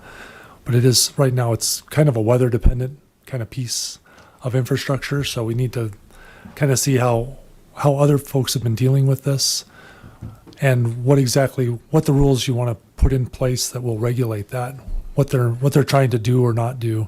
I think where you're going is VMT, vehicle miles traveled on our roads, that are unnecessary, and also possibly emissions, depending on the type of vehicle that's being driven around. So I think all these things need to be factored in, and we need to start looking again to our the other cities that have taken these on and are experimenting with them now, and see what kind of issues they've run into and what kind of regulations they're using, and use that as a model as we move forward. But not sure if you're asking for us to do it today or if you're asking council to consider this, but I think that's where it goes next. Is it would have to be a city council recommendation to our, and then they would take it to our city manager, and that's how it would become a work item that we need to work on through our city attorney's office, really, with Okay. our help. So Great, thanks. One last thing. Not really a question. I appreciate all the effort that was put into this, as everybody here has echoed. It has to relate to really, I guess, this information in TMP. There's a lot of dense information in here. And my fear is that this information isn't really going to get out to the residents. And so, considering we were talking about the achievement of the St. Vrain Bikeway opening and bridge at Boston, and using communication staff to be able to get that information out via website, however which way that is, I think the most important thing that we can do as a board, as a city, is to educate our residents, because part of that education is going to help advise as to what's coming down the road, figuratively, not literally. As well as why we're doing these things. We talked about speed enforcement. And rather than maybe giving a fine out, for the first 60, 90 days, we give a Vision Zero pamphlet out to the driver and say, this is the reason why we're doing this. It's for safety for all, and we want to lower speeds and what have you. So the education component, I don't want that to get lost. And there is such good information in here in tidbits that how do you spoon feed, if you will, residents and folks in the community beyond that to know this is why we're doing it, partly reason behind it, because I do think there is so much good data here that if somebody does kind of know some of these things, it's going to help kind of advance the ideas and kind of the vision that we have here. So I know that's very open-ended, and I don't know if there's an answer to my question. well, I think it does go back to we have the story map summary data, which I believe is very helpful as far as being. I don't know offhand, but we can check. but that provides that summary level, and then you can dive deeper as much as you want to get into those maps, right? So you can get into those different projects and try to figure out. How do we reach the point is that this is good. Don't get me wrong. I'm not complaining, but I guess the issue is that we have the story map and we have that here, but residents aren't always going to find it there. So how do we reach them with these little maybe possible tidbits of information that are important, that are critical maybe for their understanding as to why all these changes are happening? Because you know as well as I do, when we flip the modality with vulnerable road users versus cars, we're going to get a heck of a lot of complaints when that stuff starts kind of reaching to the level of where we're seeing projects in that. And I'm sure you've probably already gotten some on some road diets and that sort of thing. So again, how are we going to educate maybe the resident who won't go to the website? No, I shouldn't say won't, just doesn't and won't access it that way. And I know, again, I don't know if there's an answer to my question. Yeah, I think what we just try to do is with our public information officers, we try to reach out as best we can and just show off pieces of the plan. And I think a lot of it's going to be that dashboard related piece where we start to talk about projects and how those impact different areas of the city based on the prioritization of them and what we're looking at trying to fulfill kind of those policy statements by city council and what we're trying to meet with those different projects. So I think it's really going to become more project based, and then people can go to the other elements of program measures and those pieces to figure out how it all fits together. It's going to be difficult, though. You're right as far as explaining and teaching and educating what was meant with this plan. I'm already getting a lot of that feedback from just staff who don't work in transportation every day. You know, how is this TMP going to work into the future? So we need to answer that at a bunch of different levels. So we'll work on that. But I think it does a lot. It's going to be much better than what our current MTIP piece is, where it's just kind of buried in Envision Longmont and people don't really understand any of it. So this is the next step. It's kind of a growth we, birth through adolescence through adulthood here. So we're starting to kind of get our legs underneath us here a little better with these transportation mobility plans. And the last thing I just want to say is, given the fact that there could be some uncertainty to federal funding, and as we go down the road here, prioritizing what's important, what's not, is going to require maybe even more resident and public-facing input to know that, yes, this is important to more than just this group that always does show up. And that's the other concern that I have, is the more education and more advising that we can do, the more feedback we're going to get that's going to be more positive or help us prioritize what we're doing.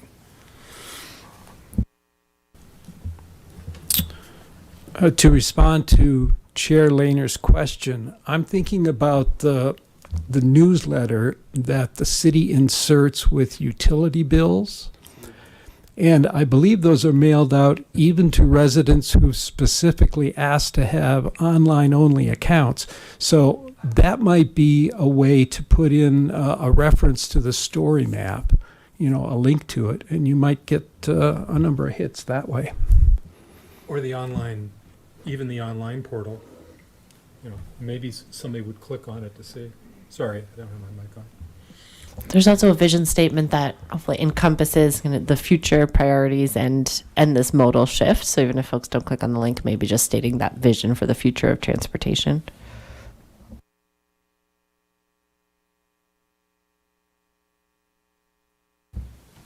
Anything else before we move to a vote on moving this to City Council?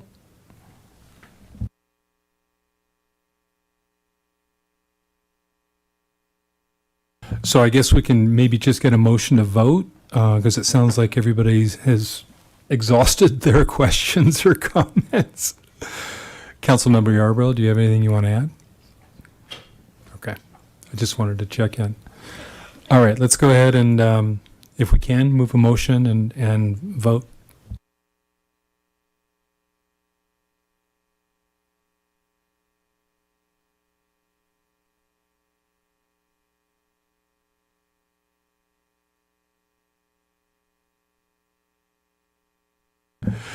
I move that we move the TMP, approve it to move to City Council for them to vote on or adopt. Sorry. I second the motion to recommend to City Council that the TMP be approved. Great. All those in favor say aye. Aye. Opposed? Passes. Thank you so much for your time on this. Next up is our CIP programs, and I'll introduce Alden Jenkins as the presenter. We'll get his presentation up as well.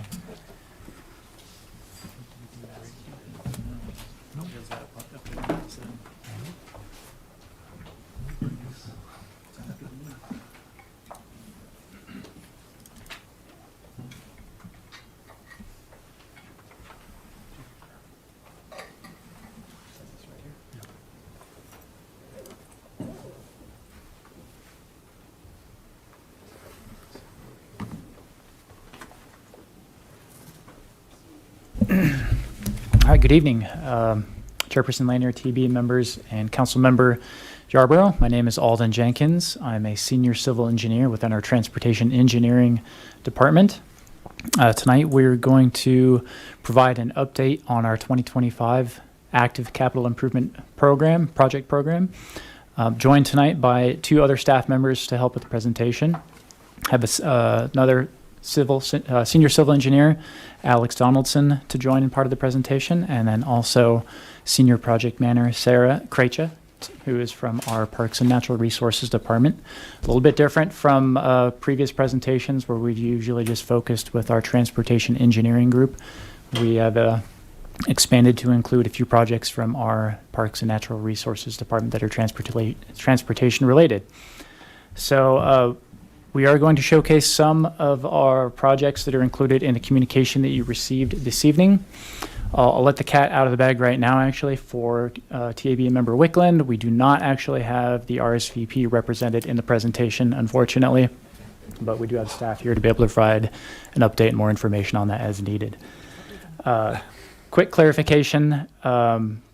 Some of the projects that are going to be under design, not that many, but a limited number of them are still seeking construction funding dollars. So that just as an added caveat of as we still work through design on some of these projects, we still have to pursue and finalize where our funding sources are coming for some of those projects. Overall, our presentation is going to be about 20 minutes long, and we'll look to have questions at the end and can address whatever you have at that time. So jumping into our first projects, we'll start with our active construction projects and then move into pre-construction and design from there. So our first project is actually largely completed at this point. It was already mentioned earlier in the evening. It's the Boston Avenue Bridge project. This was a bridge replacement project of an existing structure that provided a longer and wider structure over the St. Vrain Greenway. By having the wider and longer bridge structure provides an opportunity for a larger channel to help convey larger storm events underneath the structure itself. Did also provide some improvements to the adjacent River Road intersection just to the west of the bridge structure in the form of some pedestrian connections and bike connections. As I mentioned, that project is essentially complete with only remaining work of some final minor grading, landscaping, irrigation that's supposed to take place spring of this year. Next project is one that is in the throes of heavy construction on the corridor, Kaufman Street Mobility Improvements Project from 1st Avenue to 9th Avenue. This is a project that is going to be adding significant multimodal access to this corridor of Kaufman Street, primarily in the form of transit lanes in some areas, improvements to pedestrian access, wider sidewalks, and then also the addition of new facilities with separated and protected bike lanes, both directions of Kaufman Street from one end of the project to the other. Just point of clarification, on the image you have on the screen, sidewalk is provided on the right and the separated bike lane is on the left. We still have a significant amount of work yet to be done in terms of actually tying this all together. since we don't have any of our current plans for signage or pavement markings in place yet, that will help clarify where is the sidewalk, where is the bike lane, because it's certainly going to be in some areas less clear than when you have a separated area between the two. One of the other key features of this project is the installation of protected intersection components at the Longspeak Avenue and 4th Avenue intersection. These protected intersection features will provide a safer and much more comfortable experience for those biking and walking, not only crossing Kaufman Street, but also Longspeak Avenue. Provides a safer mixing zone for bikes, changing which direction they like to be going. So if they're wanting to make a left turn, they don't have to enter traffic in order to do so. They can do it safely from the corners. Finally, one of the last main components of this project is the asset management of the aging pavement infrastructure along the corridor. So it is a full replacement of the existing asphalt that is there today. The project is approximately 30% complete as of today. And we are actually just now, as of a week or two ago, moving into the southern phases of the project. The northern phase is getting wrapped up in terms of we have all of our concrete completed, and it's just a matter of waiting for better weather now for us to be able to actually finalize the pavement section and do the paving on the northern phase of the project. We're looking at construction concluding in middle of 2026 currently, at an estimated direct cost with a contract of $16.5 million.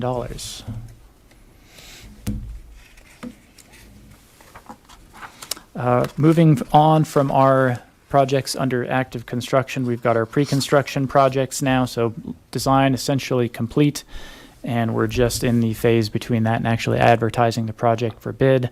So our first project is the Boston Avenue connection, second phase of that project actually. That's going to be putting in a new segment between Price Road and South Pratt Parkway, connection of Boston Avenue. By doing so, there will be a new at-grade crossing at the BNSF Railroad just east of Price Road.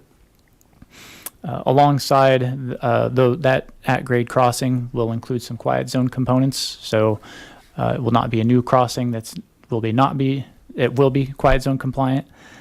And then as this project is completed too, it will act as the primary access point to the west side of Longmont for the future bus rapid transit services that are going to be coming to Longmont. In addition to that, the west leg and south leg of the intersection are going to be seeing some significant improvements to pedestrian access where none or very little currently exists. This project is expected to start construction in the second or third quarter of this year at an estimated cost of $5.3 million. Pass it on to partner in crime, Alex. Well, good evening, board members. As Alden introduced me earlier, I'm Alex Donaldson. I'm a senior civil engineer. I'm on the same team as Alden, and I have 3 projects to discuss with you tonight. They're all in Southwest Longmont, and we're going to work from east to west as we talk about these. So the first project I have is our intersection improvement project at the intersection of Ken Pratt Boulevard and South Sunset Street. This project is a intersection improvement project that is safety driven. It's going to improve safety for every mode at this intersection.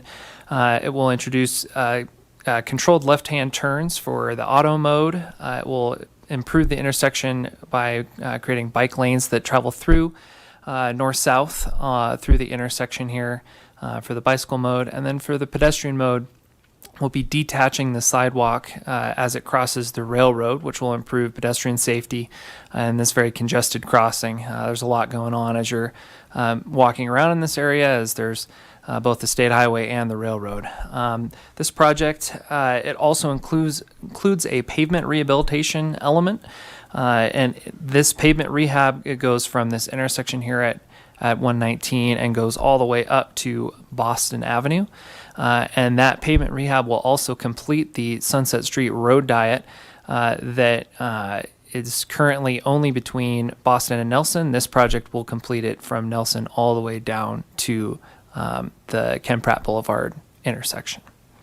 We're looking forward to bidding this project this summer. We are anticipating the construction duration to be about 12 months at the price of $4 million for the intersection and an additional $800,000 or so going to the railroad for their contractor to complete the required improvements for this project. Next up, we have the Dry Creek Trail Extension. This is a sister project to that Sunset improvements project that I just talked about. You can see it there running north and south on the east or the right-hand side of that photograph. This project has two elements. Number one is that blue line on the left there. That will be a new multi-use path that connects Court Parkway, that green stripe there, west to the, that's the mall there on the west side. And that this is currently a gap. That trail currently terminates at the underpass underneath Hover Street. So this will continue that Dry Creek Trail all the way east here to Sunset Street. That second element that I mentioned earlier, it's all that the magenta line work there on the right-hand side. Those are improvements on both Court Parkway, and also there's a RRFB, that's a rapid rectangular flashing beacon crossing improvement of Sunset Street to get you all the way across the road there safely if you are a bicycle or a pedestrian. This is another project we're looking forward to taking out to bid this summer, and we're currently estimating a construction cost of about $1 million. And finally, I have the last project here. This is a project that the city is partnering with CDOT on. As the board might be aware, they applied to and were awarded a RAISE grant for improvements along Colorado State Highway 119, the diagonal highway between Boulder all the way up in here to Longmont. This project at the intersection of 119 and Hover Street is the final element of that project. They started in the south and they're working their way north. And Alden, if you could go ahead and bring that line work up. This is what we just looked at. This project is still in design. It is at the 30% level, so this line work is mostly conceptual, but I wanted to illustrate sort of the big idea of this project is CDOT is proposing to take the westbound traffic. So if you're on Ken Pratt and you're leaving Longmont, you will travel up and over the intersection on a bridge. And that grade separation of that movement, it allows for safety and timing improvements at that intersection. So if you're in a vehicle, the remaining movements down there north-south on Hover, as well as any turning movements, have more time to can complete those movements in a way that doesn't cause congestion and also allows people to cross safely if you're walking across that intersection. This project also includes some improvements to bicycle and pedestrian infrastructure in that area. And that this project CDOT is looking to get started with some utility relocations in the spring of 2026, and they anticipate concluding construction at the end of 2027. The current city commitment to this in our partnership with CDOT is about $2 million. Thank you very much. I'll turn it over to Sarah. As Alden mentioned, I'm Sarah Kreitcha in Parks and Natural Resources. I'm in the Open Space Division, and I'm going to walk you through two multimodal trail projects that we're working on. So the first one is St. Vrain Greenway, Phase 13, and that's the turquoise alignment on the map. With to the west current trail system. So it's going to complete the city's eastern extension of the St. Vrain Greenway, which we'll construct the trail from Sandstone Ranch Nature Area up to the northeast, connecting into the St. Vrain State Park Trail System.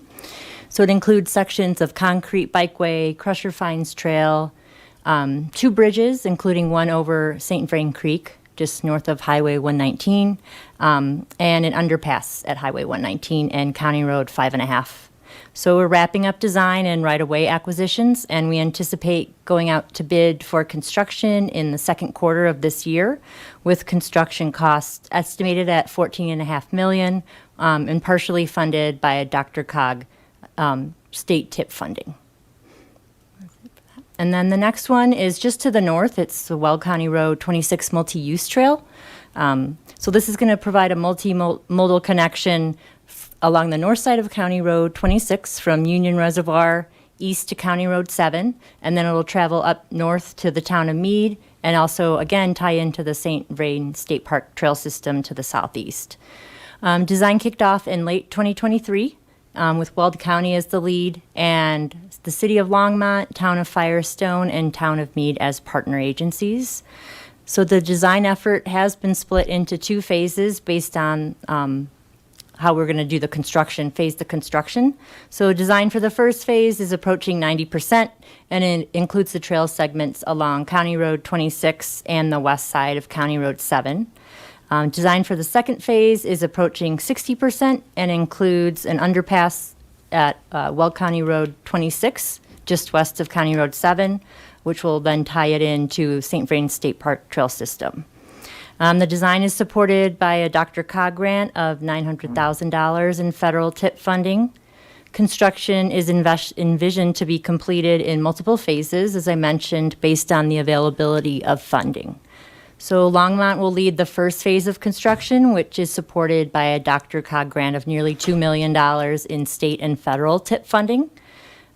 Phase 1 of construction is expected to begin in early 2026 and comprise a portion of the trail segment along County Road 26, including an at-grade crossing at the Great Western Railway.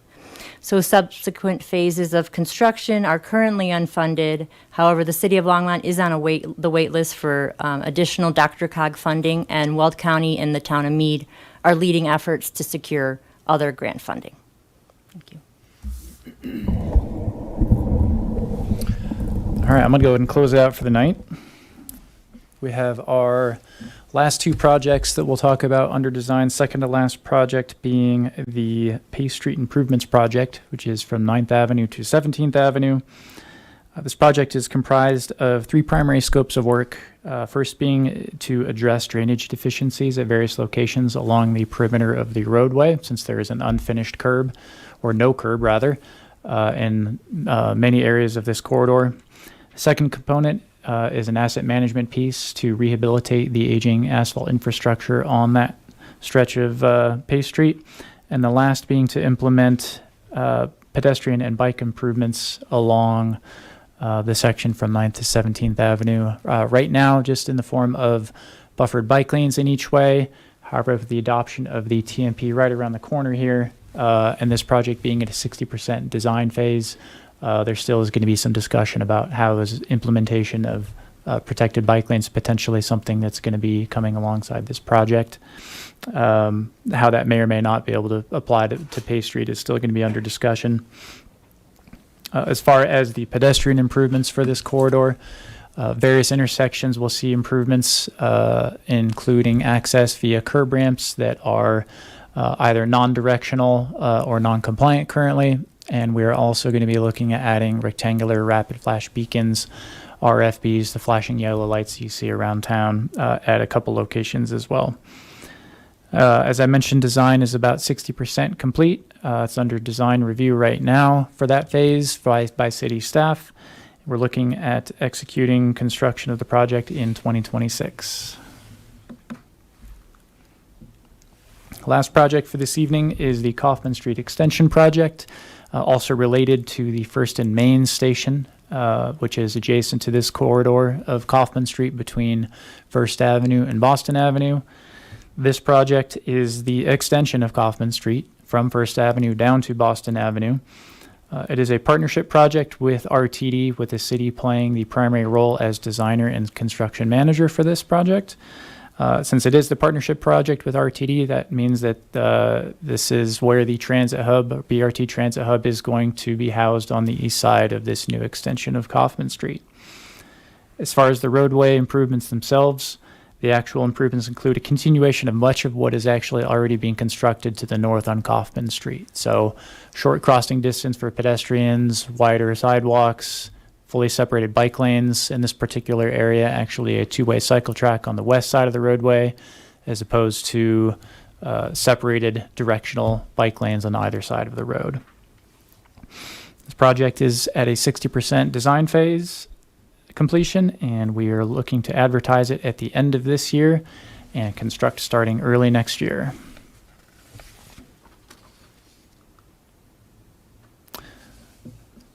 So that concludes at least the presentation in terms of dedicated projects we'll be taking a closer look at.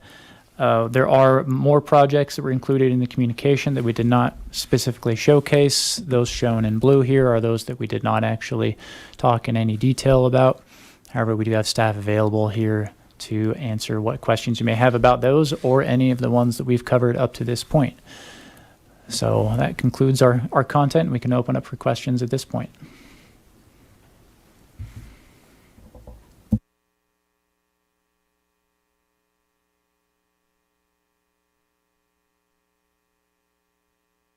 Well, I guess I'll start. Good to see you again. Just real quick, the 3/4 cent sales tax. What does that produce average every year?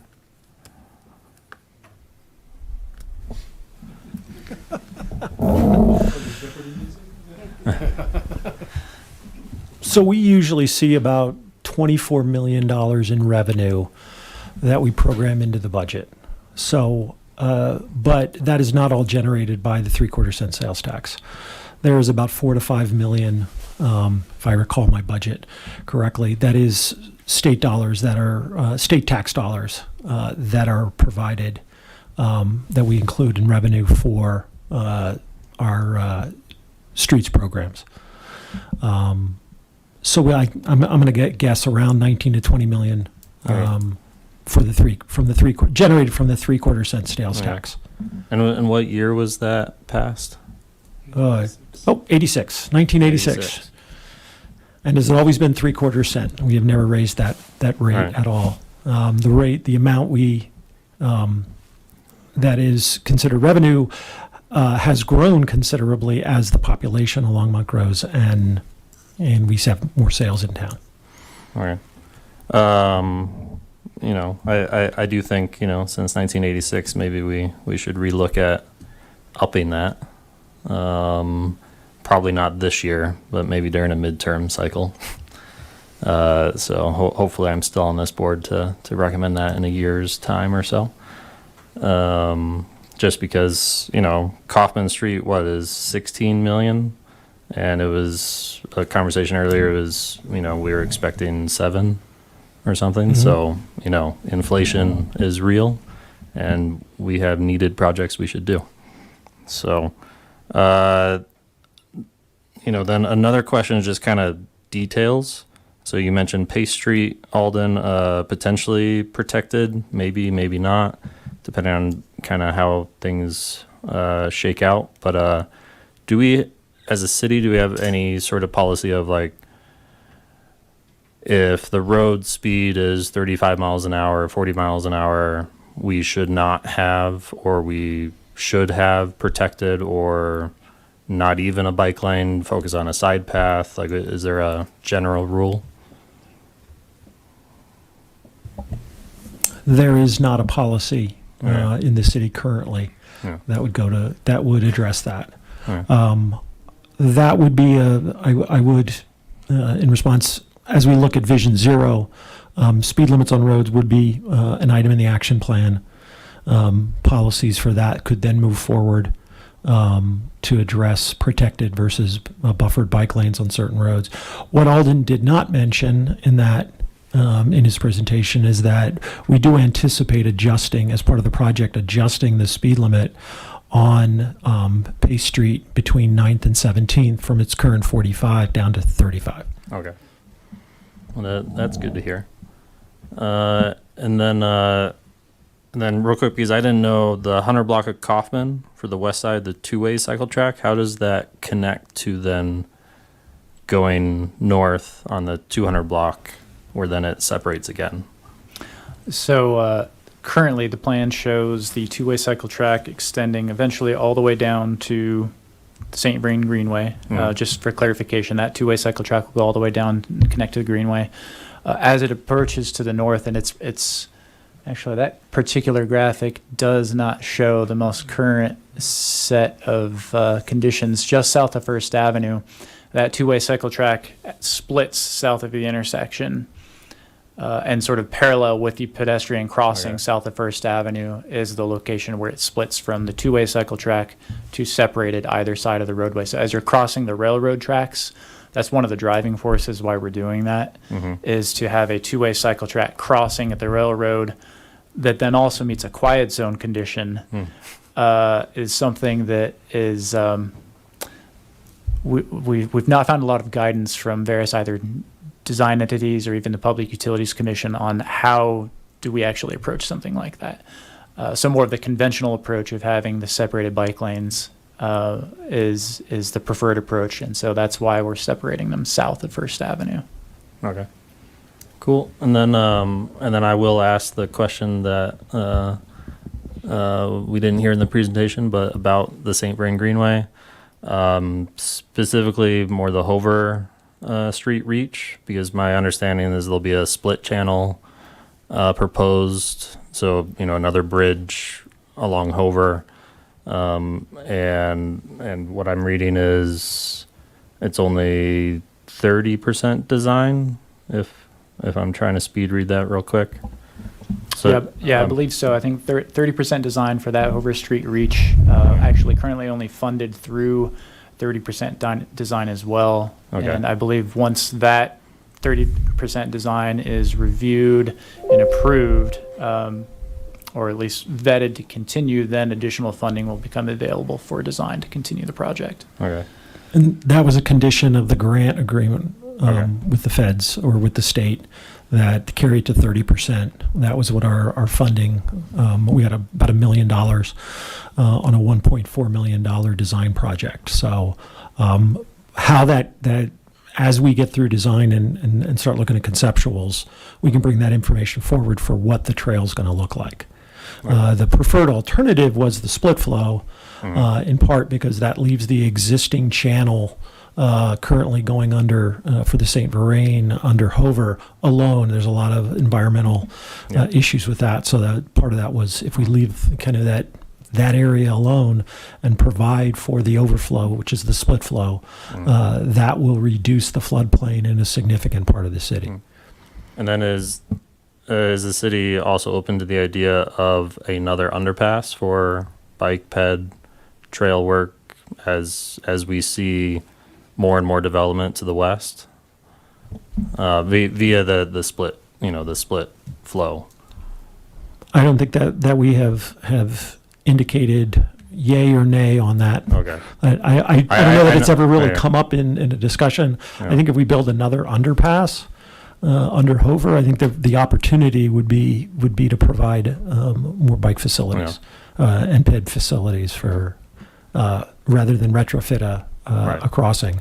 If we're going to be ripping up Hover to put in a crossing, we might as well make it for not just for flow of water, but for bikes and peds as well. Okay.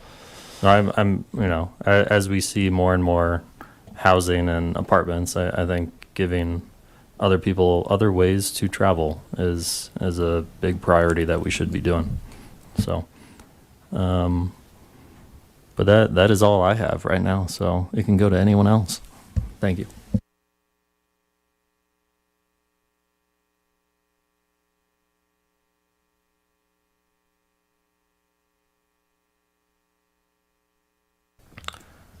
I honestly don't have any extra comments at this time, but yes, thank you for your time.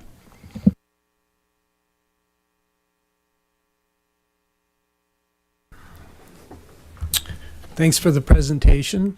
My first question is, when will City Council consider the draft CIP? Is that on their agenda now?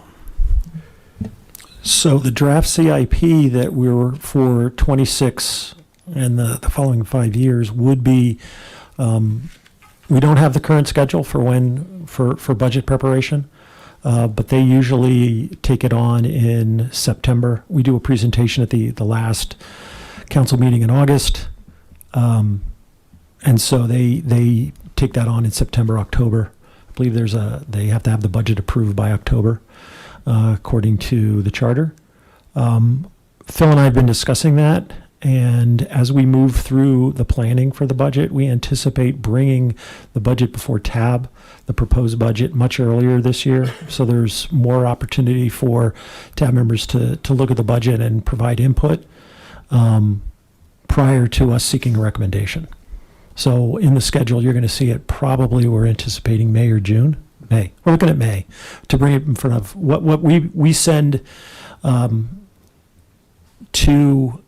we input the budget system. It sits in finance for many months while they process it, but we're going to bring it in front of TAB earlier this year. So it comes to us in May or June and to council in September. Did I get that correct? End of August, September, yeah.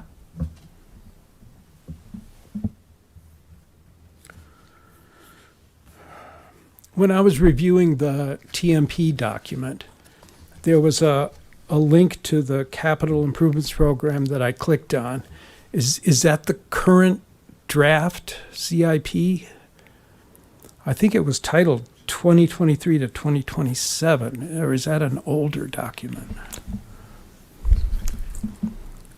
So I saw that as well. It does say 23 to 27. The current document that's been approved by council is 25 to 29, I believe. So we would have to look at that to see if it needs to get updated.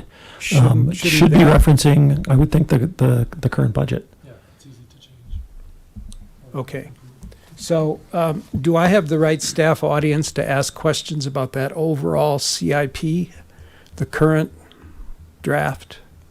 Okay, so to be clear, it's not a draft. 25 to 29 has been approved by council. It's approved in late 24. okay, so what's the next one that they're working on? It gets revised every year, right? Yes, it For a does. 5-year period. Okay. Yes, and that has not started yet for the 26 to 30 cycle. It hasn't started, so maybe my question can't be answered, but I'll ask it anyway. Ask it anyway.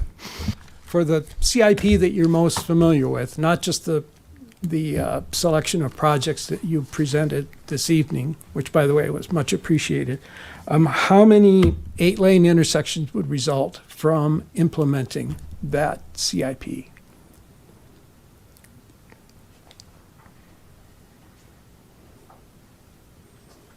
Our understanding on this board is that there are capacity improvements proposed for Hover in the vicinity of maybe Nelson and Hover that would result in a new 8-lane intersection. So the project of Hover and Nelson, Yeah. basically the design was never finalized. It was put on hold. And within the existing budget, it is listed as an unfunded project. Mhm. So it is in the budget, but it is not funded. So within that 5-year program, we currently do not plan to move forward with that project. All right. Well, to me, just having it on the CIP indicates intent, whether it's funded or unfunded. So, and that intent, I guess, is what concerns me. Now, so that's Hover and Nelson. Are there others? Are there other proposed capacity expansions that would result in 8-lane? I'll go out on a limb and say, to my knowledge, there are not. So that's the one. Okay.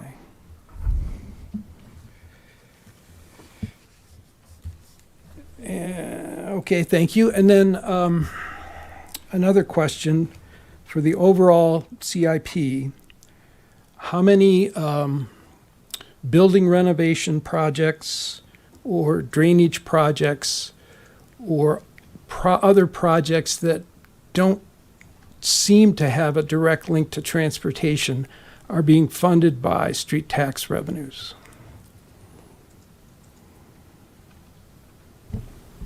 We would have to review the budget and get back to you on that. All right. Okay, it's pretty clear of what is funded out of the street fund. There is, within the 2025 to 29 budget, there is a statement in the back. The street fund basically statement lists all of the projects that are funded through the street fund. And so Right. there are several building renovations. There is prairie dog safety improvement projects that are listed in there.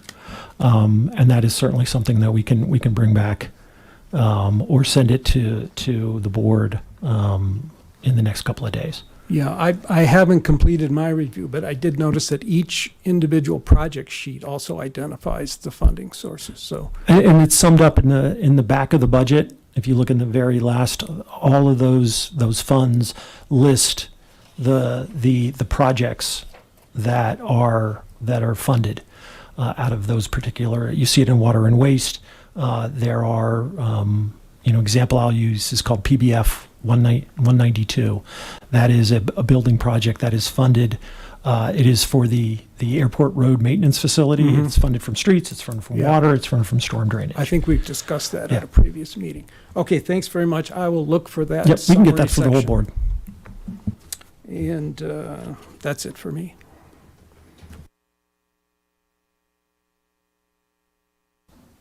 Thank you for the presentation. Very exciting projects coming up. I have no questions.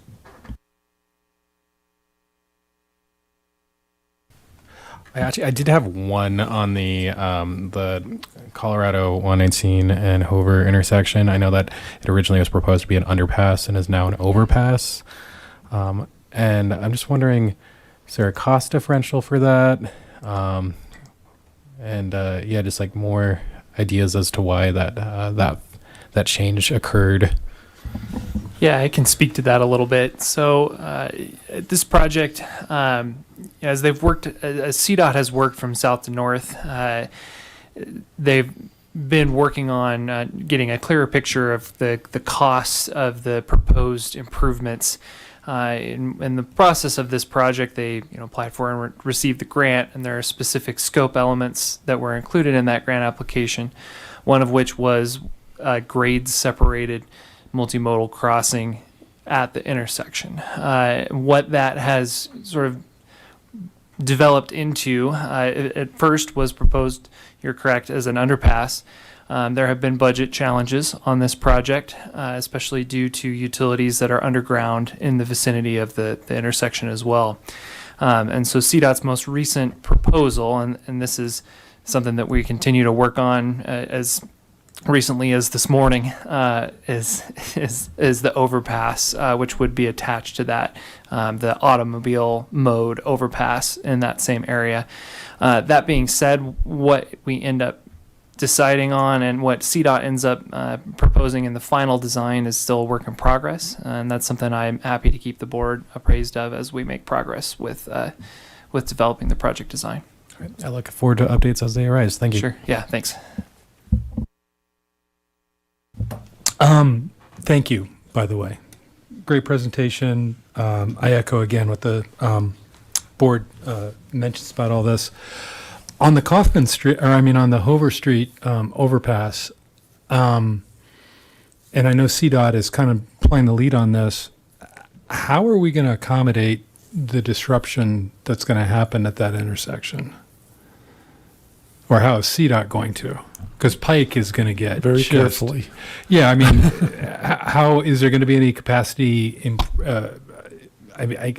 You really can't with some of the streets that are around there. So, where's the capacity going to go?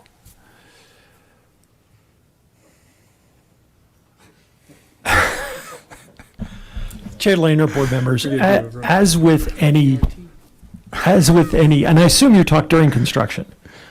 As with any major project, yeah. there's going to be, they're usually required a traffic control plan. Yeah.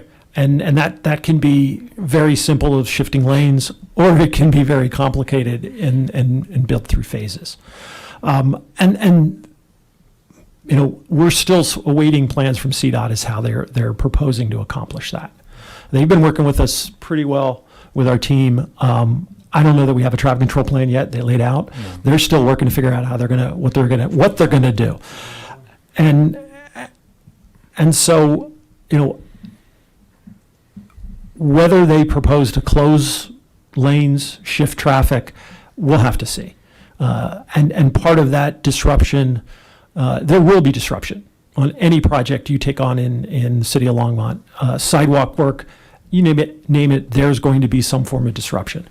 Part of that is how we communicate. How we resolve that would be communicating to residents, notifying them early enough that for detours of where they can move to, That does put strain on other roads in the city if they choose to detour around it. We'll just have to wait and see. I mean, the signal bar alone is going to be the challenge. Yep. Oh, yeah. Okay. I think I'd like to add to one other thing that I think will be an asset as we work on figuring out how the impact can be minimized. CDOT is delivering this project using an alternative delivery method called CMGC, which, long story short, involves the contractor at a much earlier stage than is typical for a construction project. There's already been a couple of pretty big items that have been changed because of their input.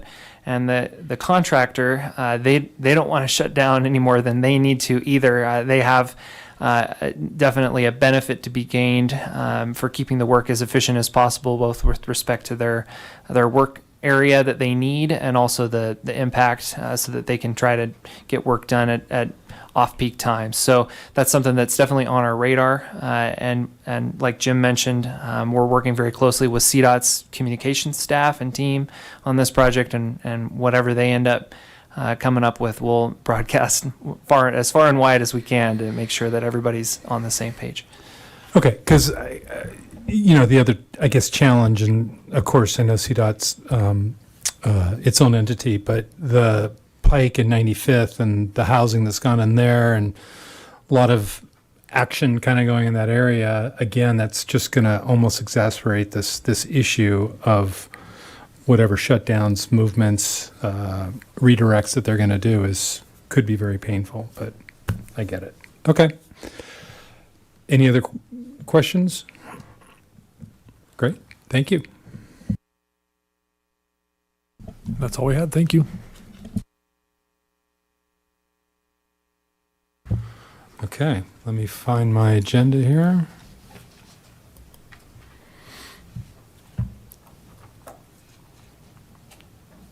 So real quick, why don't we do comments from board members? I'm not going to put you on a timer, but.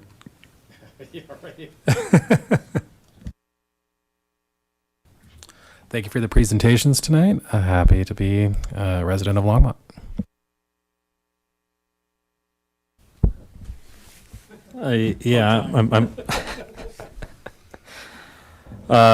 Then thanks again. I'm excited for the TMP to finally get its way through to council. So, but yeah, congrats on that. Thanks. I'll just go.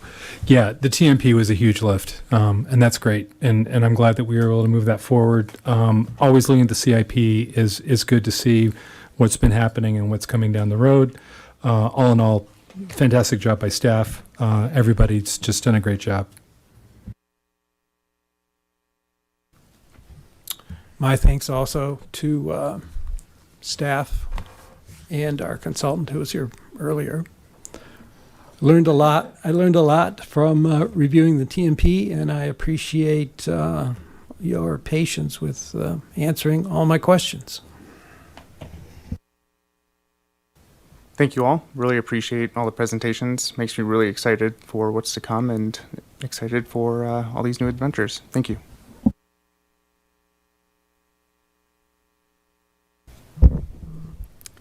Thank you. Thank you. Again, just echoing what everyone else has said.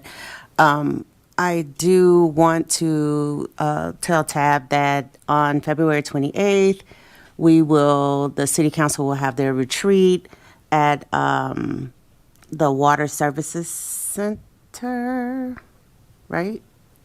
You don't know? Waste management? Wastewater facility starting, I think, at 8 o'clock. So some of the questions that you all were asking about the CIP projects, that's something that you can come, you wouldn't really talk until after the retreat, but I'm pretty sure you'll learn a lot of information on what's going on with council, what we're talking about. I myself personally always love to hear your input. I know we're going to be talking about Envision, not Vision Zero, but our Longmont, our comprehensive plan and Envision Longmont. So it'd be nice that if you all want to come and give your 2 cents or 5 cents, 10 cents, no more than $1, So I would love to hear that and hear your perspectives on some of the projects or about TMP, whatever it is. I think it's important for City Council to hear from you all if you are available. That's on a Friday and it's all day, of course. The other thing I wanted to mention is that a couple of city council members, including myself, will be going to NLC in DC again. If there are anything, this is really directed more so to staff, anything that you want. We have no clue what the federal government, what they're going to be talking about. Anything that you all would like for me to address or information that you would like for me to find out, please send me an email so I can know I can look for that. Any questions or anything you all may have. It's a great time for me to find out what's coming down the pipeline, with the federal government. The president may be there or not, I don't know, but usually there are so many people from the cabinet that will be talking about what they're doing and where the funding is where it's going, or sound like no funding. But so I just wanted for you all to be thinking about that. Send me some emails that we will be gone March. It's the March 10th through the 13th. So, and then also Capitol Hill, so we can talk to our own representatives. So we'll talk to Hickenlooper, Representative Nagoose. Any questions like that you all want to shoot my way, I would definitely try to represent you all. Thank you. Great, thank you. Items for upcoming agenda, which would be our next meeting is March 10th. Phil, do we have anything with respect to upcoming agendas and items? Really, your March meeting, Chair, is all about RTD. So they usually take the full 2 hours plus. So all the things that we just talked about RTD, bring that next month and we'll chat with them. Thank you. Okay, great. Unless there's anything else, I think we can maybe get a motion to adjourn for the night. Sure was. Motion to adjourn the February 10th Transportation Advisory Board meeting. Seconded. All those in favor say aye. Aye. Opposed? Okay, it's a wrap. Thank you.